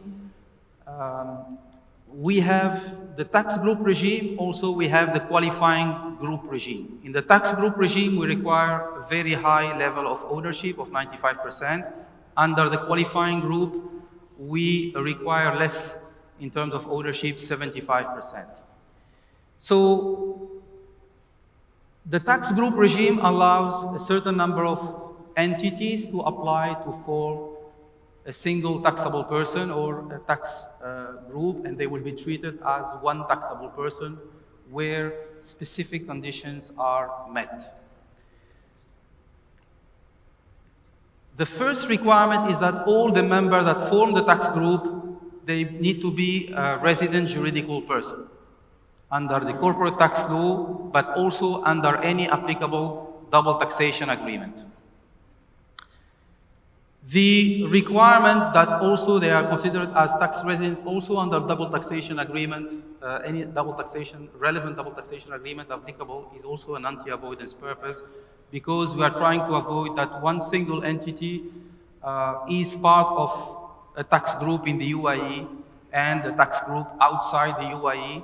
And in case this entity is incurring losses, it will be able to offset these losses under the tax group in the UAE and also under a foreign tax group. So we require, and if you see the decision, the ministerial decision of the tax group regime, this is an explicit requirement under the ministerial decision. The parent company should hold at least 95% of the share capital and voting right of the subsidiary. It should be also entitled to at least 95% of direct or indirect profit and assets of the subsidiary, and neither the parent nor any of the other member of the tax group should be exempt person or qualifying free zone person. And all the members should have the same financial year and prepare their financial statement according to the same accounting standards. So for tax management purposes, the tax group will be represented by the parent company, and this parent company will be responsible for the filing and preparation of the tax return on behalf of all the members of the tax group. Also, the parent company will be responsible for all the matters that are related to the administration of the group, like when a new subsidiary, a new joiner is applying to become a member of the group, or when an existing member is leaving the tax group. Also, when the tax group is seized, for example, when the parent company will sell all the participations and would not meet anymore the 95% requirement.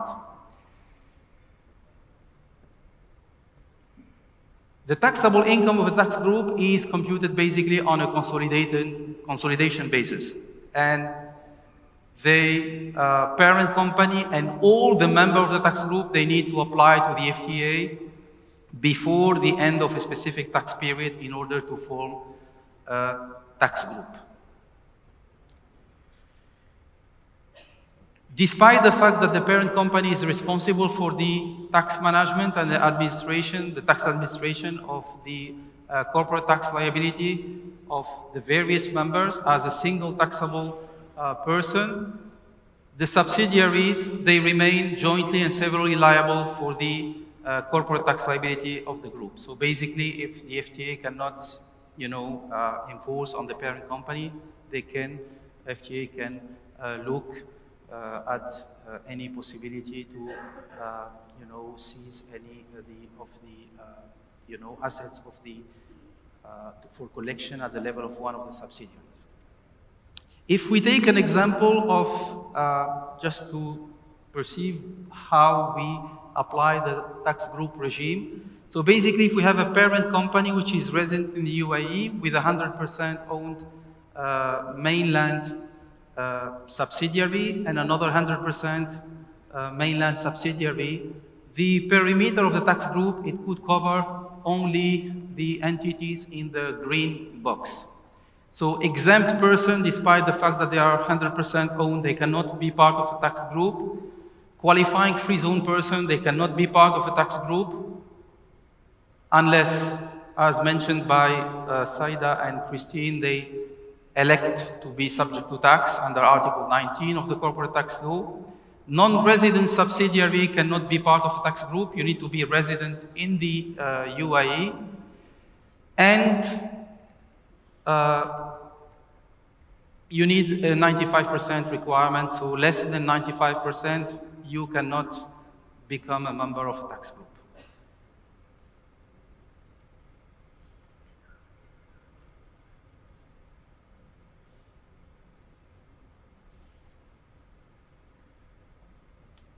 Transfer within a qualifying group. What is a qualifying group? Basically, in order to form a qualifying group, you need to be a juridical person or that is resident in the UAE, or a non-resident person with a permanent establishment in the UAE. And this is a key difference between a tax group and a qualifying group. In a qualifying group, a non-resident person with a PE in the UAE could be part of a qualifying group under the corporate tax law. And then you can see the requirements which are similar to the one applicable to the tax group, except the ownership level, which is 75%. So basically, the advantage of the qualifying group regime is that it allows to transfer gains and it allows to exempt gains and losses on the transfer of assets and liability between the member of the group, and this basically will be ignored when determining the taxable income of the member of the qualifying group, so the member that meet these requirements. The election to apply this regime, it needs to happen at the time of filing the tax return. And basically, the assets and liability will be treated as transferred at the net book value, so there will be no gain or loss. And the consideration in that case could be in cash or in kind, and this is also a difference with the business restructuring relief.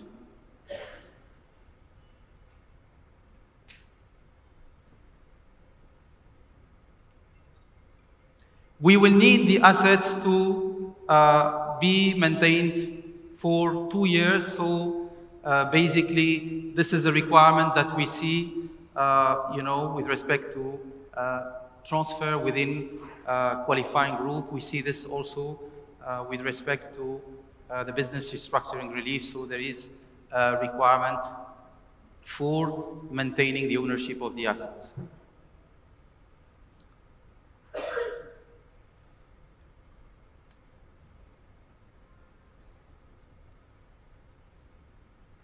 Transfer of tax losses. The corporate tax law allows also to transfer tax losses. So tax losses can be transferred and offset against the taxable income of another taxable person, provided specific conditions are met. And the conditions are basically that both persons are considered as resident juridical person, that either one taxable person has a direct or indirect ownership interest of at least 75% in the other, or that one single person owns at least 75% in both taxable person. And then we have the same requirements, so basically the exclusion of exempt person, the exclusion of qualifying free zone person, and the requirement that the person between whom the losses are transferred, that they have the same financial year and that they prepare their financial statement according to the same accounting standards. And then we have the same requirement for losses, which is a 75% cap, which is also applicable in that situation.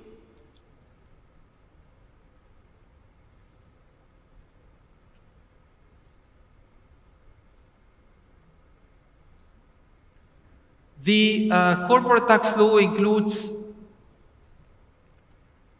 many articles on transfer pricing. So basically, when you determine your taxable income should be based on the arm's length principle.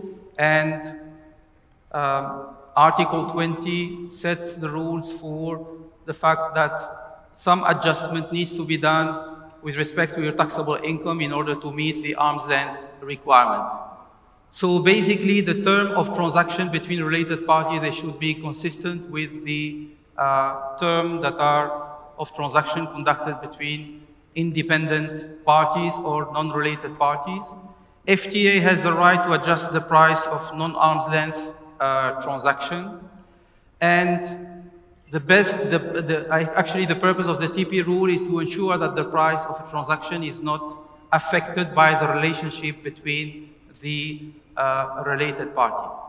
There is an interesting also provision under the corporate tax law which is referring to corresponding adjustment. So if you are in a pure domestic situation, if the FTA would adjust the taxable base of a taxable person, then the FTA systematically will grant a corresponding adjustment to the other taxable person to avoid what we refer to as economic double taxation.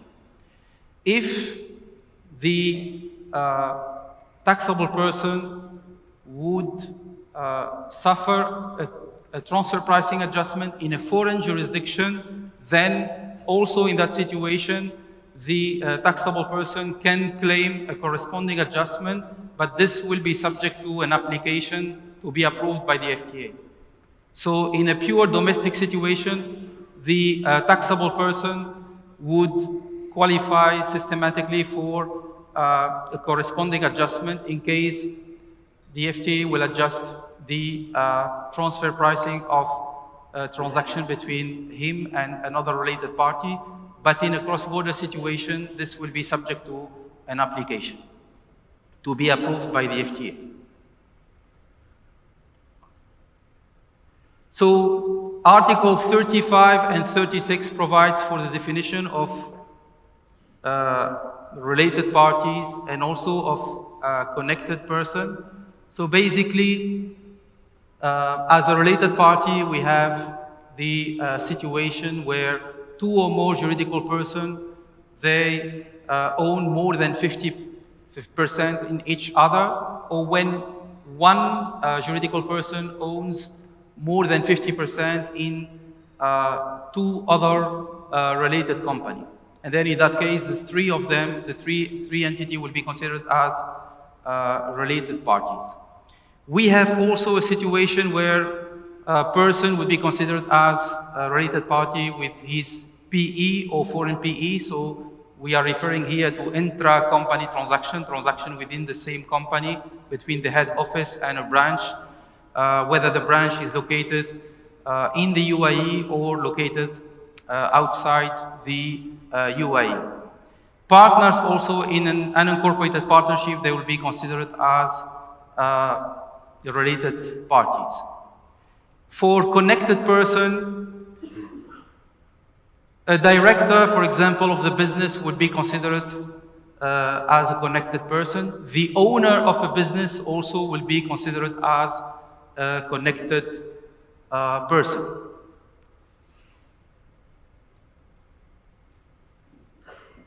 And then, of course, if we are in a situation where the owner of a business is working for that business and is paying a generous salary to himself, in that situation also the transfer pricing rules will be applicable. And of course, because of the fact that salaries are not, and employment income is not taxable, there will be very much a temptation to erode the taxable base of a juridical person by paying a very high salary to the owner who is, for example, a director or the key owner of a juridical person. But in that case, transfer pricing rules will be applicable. So we will apply the general condition of deductibility, but also the remuneration should be at arm's length, should correspond to a service that is provided, and the remuneration should meet the arm's length requirement. So basically, we're going to compare what would be the remuneration that is received by a non-related director or a non-related manager in that company.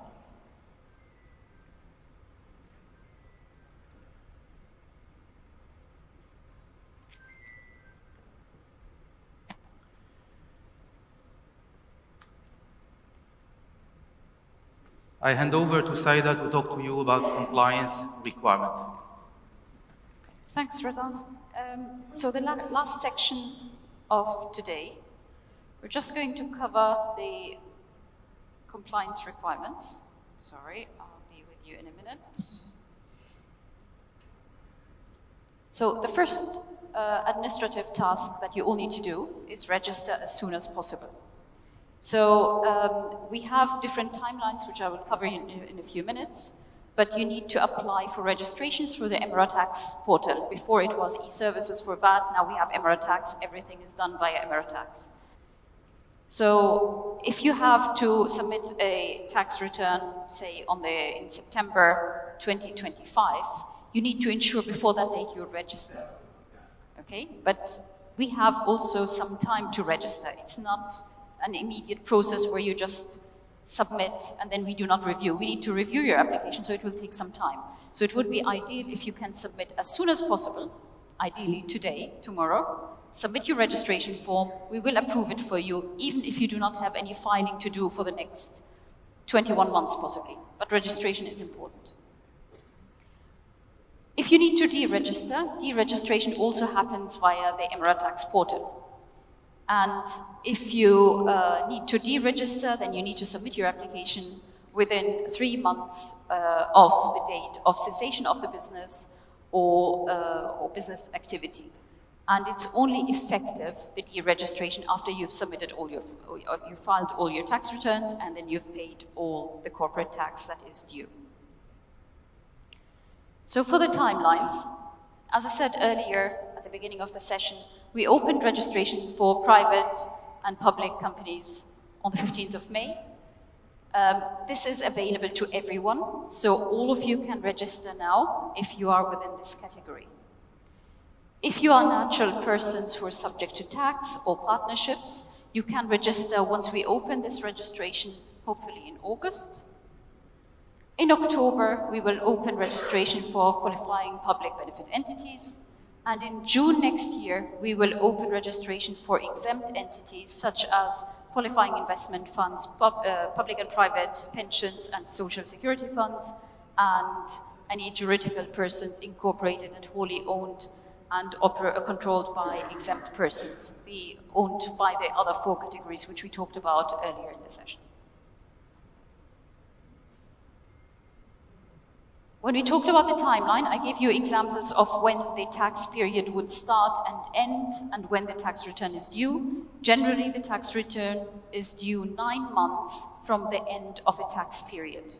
Whether you have a long, a short, a normal 12-month tax period, 9 months afterwards, you have to submit your tax return. The tax return would be done via Emiratax again, and it has some information. The minimum information that we're going to request is what is on the screen in front of you. The first 3, tax period of the tax return, the name of the business, the TRN, and the date of submission of the tax return will be pre-populated for you. So depending on your login, you will find that these are available. For the other information, you need to enter these on your tax return. So what's your accounting basis for supporting financial statements? What is the taxable income for the financial period? What's the amount of tax loss relief you're claiming, tax loss transferred, and any amount of foreign tax credit or withholding credit claimed, and any amount of payable corporate tax at the end of the return. In the case of tax groups, and tax groups, by the way, need to register as well. You can register the individual entities under the tax group now, but then the tax group can be joined or registered as a tax group later on once we announce the registration for tax groups. If you're filing for a tax group, then the company, the parent company needs to file the tax return for the tax group.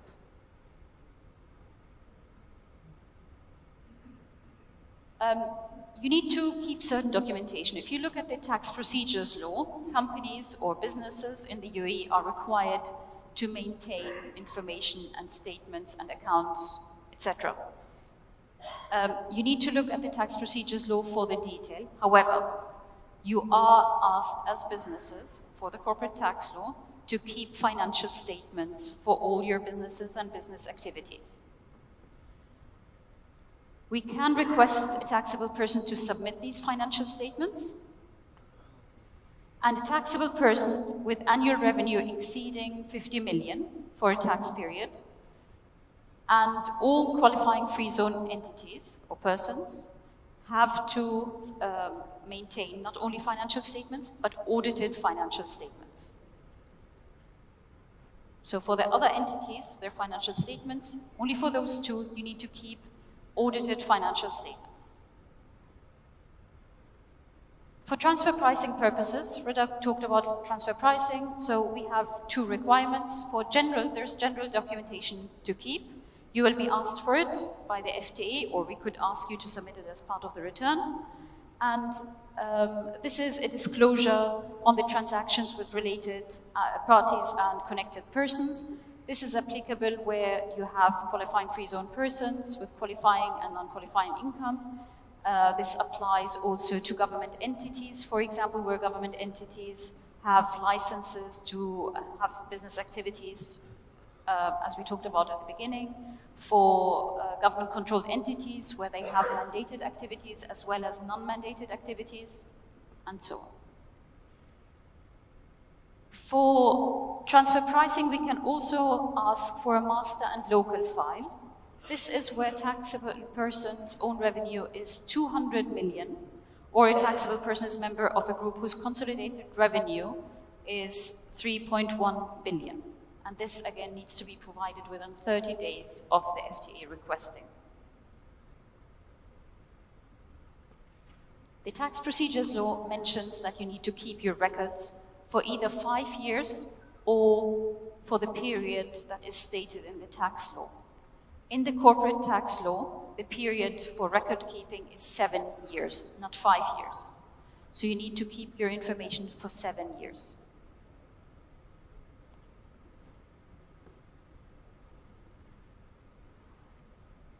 The tax law mentions transitional rules. So the closing balance sheet for the financial year just ending before your first tax period is going to be the opening balance for the first tax period that you have. There might need to be some adjustments made to the taxable income in respect of opening balance sheet items, such as for gains on immovable property, gains of intangible asset, and gains and losses on financial assets and financial liabilities, where these relate to assets that the person held before being subject to tax.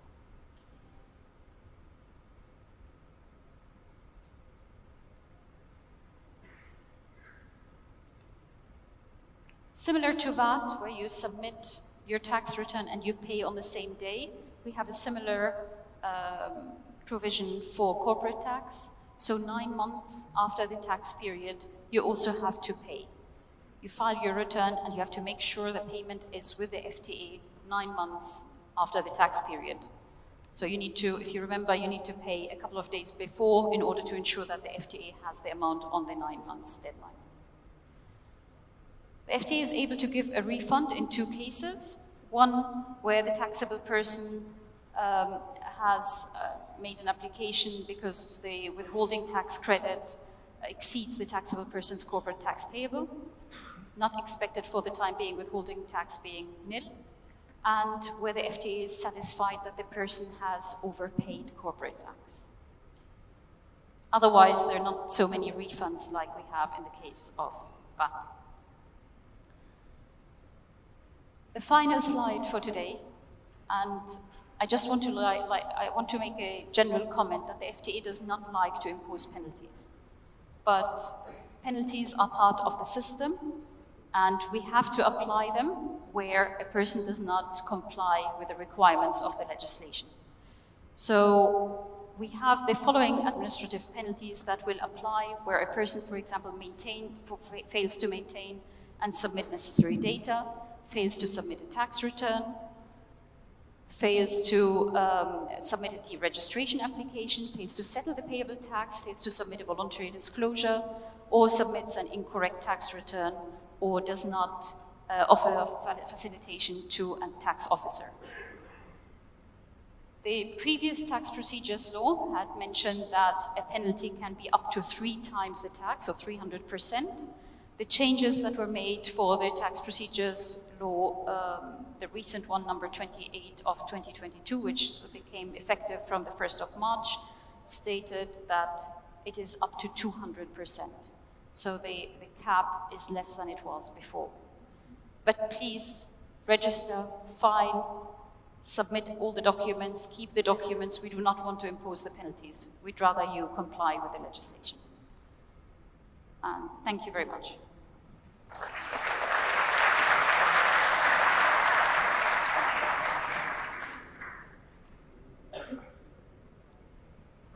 Our thanks to Saida, to of course, all of our tax policy experts. That was a lot of oxygen converted into carbon dioxide, ladies and gentlemen, in the form of a presentation this much. And this is necessary. This is what we call setting the ground. Why? So that the upcoming segment makes the more sense. Ladies and gentlemen, now we're going to move to an important part of our agenda, which is our Q&A session. And here's a note. Upon registration for this workshop, many of you have submitted questions and queries, and our expert team today, led by Saida, Rida, and Christine, will be answering your questions. So join me one more time as I join our tax policy experts in tackling these questions. Your Q&A begins now.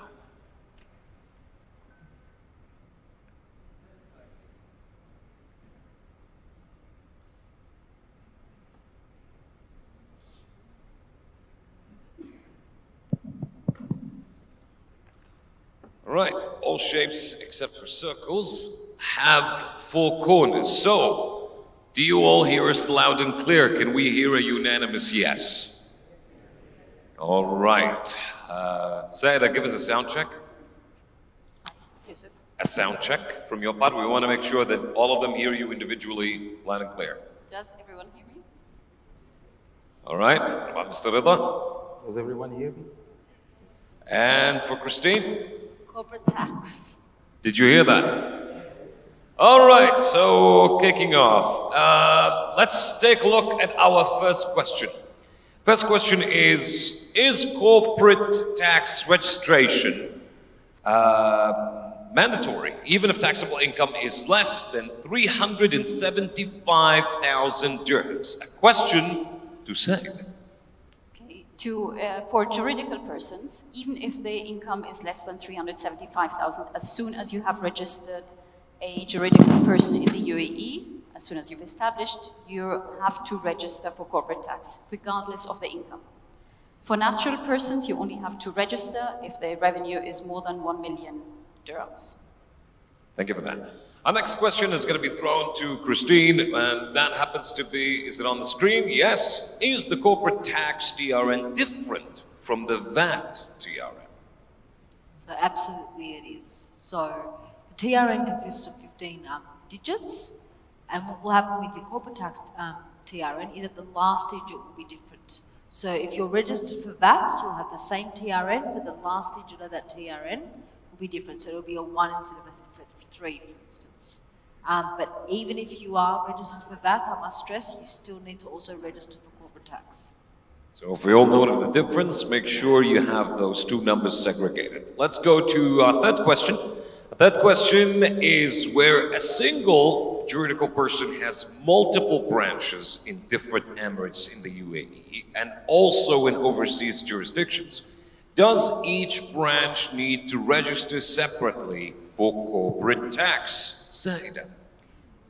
No, not each branch has to register, but it's one person. So if some of you have attended the VAT session, as we said this morning, we always describe the entity as a person and the branches being the pockets of the person. The pockets do not register separate from the person. It's one person, so you register one person with all the branches. Well noted. Question number 4 goes to Mr. Rida. Mr. Rida, can we see it on the screen? Yep. For companies planning to terminate their activities by the end of this year, 2023, are they still required to register for corporate tax? Yes, they are still required to register for corporate tax if their tax period would start before the liquidation of the entity. All right. Another question. Let's take a look. There we go. So, should taxable income be calculated based on audited financial statements only, Mr. Rida? So taxable income should be computed based on the IFRS. So the accounting income should be computed based on the IFRS, adjusted as per the corporate tax law. But the audited financial statement, they should be provided only by qualifying free zone person and businesses exceeding 50 million in terms of revenue per taxable period. Thank you for that. Question number 6. Let's have a look. Is the adoption of IFRS mandatory for corporate tax purposes? And is a non-resident, for example, having PE in the UAE, required to prepare financial statements as per IFRS for corporate tax purposes, even if it otherwise follows a different accounting standard? Mr. Rida's domain. IFRS is mandatory, however, there is some flexibility in the legislation. So if you are a small and medium business according to the IFRS and you have less than 50 million in terms of revenue, you can apply IFRS for small and medium businesses. And then if you have million in terms of turnover, you can apply cash-based accounting. Let's try the mic a little bit up Yes. here. There you go. Yes. Okay. Let's take a look at the next one. Next question is, if taxable income does not exceed 375,000 dirhams, is such a taxable person required to file a tax return? Christine. Yes, again. So if you are a taxable person, you must file a tax return. So that's key, regardless of what your income is. So if your income is nil, you'll just file a nil tax return, but you must always file a tax return. All right. Another question, and here we go. I think this is in your domain as well, Christine. If a natural person's taxable income does not exceed 1 million dirhams, are they required to register and file a tax return? So the threshold is 1 million, but the threshold does apply not to taxable income for natural persons, but to their turnover or their revenue. So when you're looking at whether a natural person is a taxable person and therefore must register and file a tax return, you need to identify what the turnover of the natural person is. And that means looking at all their income that they generate from their business and business activities. And so when it comes to looking at what income you include in that turnover or that threshold, you do not need to include wages, so that comes from salaries. You don't need to include real estate investment income. So if you're leasing or subleasing buildings or land or anything like that, and you have unless you have a license for that, if it's just your real estate investment income, you don't need to include that in your turnover. And the other thing is personal investment income, that's done on your personal account. So if that income is generated on your personal account and you don't need a license, and it's not a commercial business according to the commercial business law, then you also don't need to include that in your turnover. But if your turnover does exceed 1 million dirhams, then you are a taxable person, and then you'll need to register and file a tax return. Thank you for that, Christine. I like the next question. Starts with a fact and states something. So individuals are not taxed on their salary. So can a company decide to grant enormous salary to the managing director, who is the owner, and avoid profit in its bookkeeping? Mr. Rida. This is a very good question. Actually, as I mentioned, the owner of a business is considered as a connected person under Article 36 of the Corporate Tax Law. So basically, the remuneration received by the owner should be, correspond to an actual service that's provided, and should be also be necessary for the business, and more importantly, should comply with arm's length requirement. So basically, you cannot pay more than an arm's length salary to yourself. So assuming you have a company, the company is making a taxable profit of 30 million, you cannot decide to increase your salary to 30 million over the year and make the company, loss-making or basically having no taxable income. Hearing this answer, I'm sure a manager will go like, am I going to demote myself? With that said, let's move on to the next question. When a qualifying free zone person elects to be subject to corporate tax, is the election irrevocable? Or can the taxable person elect in and elect out in different financial years? Mr. Rana. Actually, the answer to this question, it has been provided by, I think, Ministerial Decision 139 on qualifying income. Basically, if you elect to be subject to tax, this election is irrevocable. It will apply for that tax period and the 4 following tax period. Well answered. Next one. Should taxable income be computed only in UAE dirhams? Christine. Yes. So the official currency of the UAE is obviously the United Arab Emirates dirhams. So you must use that for all computations when it comes to reporting your taxable income in your tax return. And so the rates that you can use are the central bank rates published daily. Thank you, Christine. Let's move on to the next one. So, will the depreciation of an asset be deductible expenditure? And if yes, are there separate depreciation rates for corporate tax purposes? Mr. Rana. So there are no separate depreciation rate for the assets under the corporate tax law. To the contrary, if you compare to other tax regime in other countries, there are cap for the depreciation rate. And here we accept the depreciation based on the accounting standards. But of course, we can apply the general condition for deductibility of the depreciation, which means that the asset should be, needed for the business and required for the purpose of the business activity of the taxable person. Thank you for that. We got a couple of questions that can be killed with a yes and no answer. So let's not kill it with a simple yes or no. Give a further explanation to it. Can tax losses be carried forward indefinitely? Yes, tax losses, as we said, they can be carried forward indefinitely. However, there are 2 conditions. So the first condition is a maximum of 75% of the taxable profit of taxable income for the period in which you claim the deduction of previous losses. And then you need to maintain, the ownership requirements. So not more than 50% in terms of ownership should change. And if that ownership, if more than 50% of ownership would change, you need to keep the same business activity or similar business activity. Thank you. Next one. Can tax losses be partially utilized? For example, up to the 375,000 dirhams threshold. Mr. Bill. Tax losses, they need to be fully utilized. You cannot use them partly. So that's a straightforward answer. All right. You tried your best not to kill it. Next one is, after forming a tax group for a tax period, can it be discontinued in the next year? We'll go to Saida for this one. Sorry, I can't see the question. So, after forming a tax group for...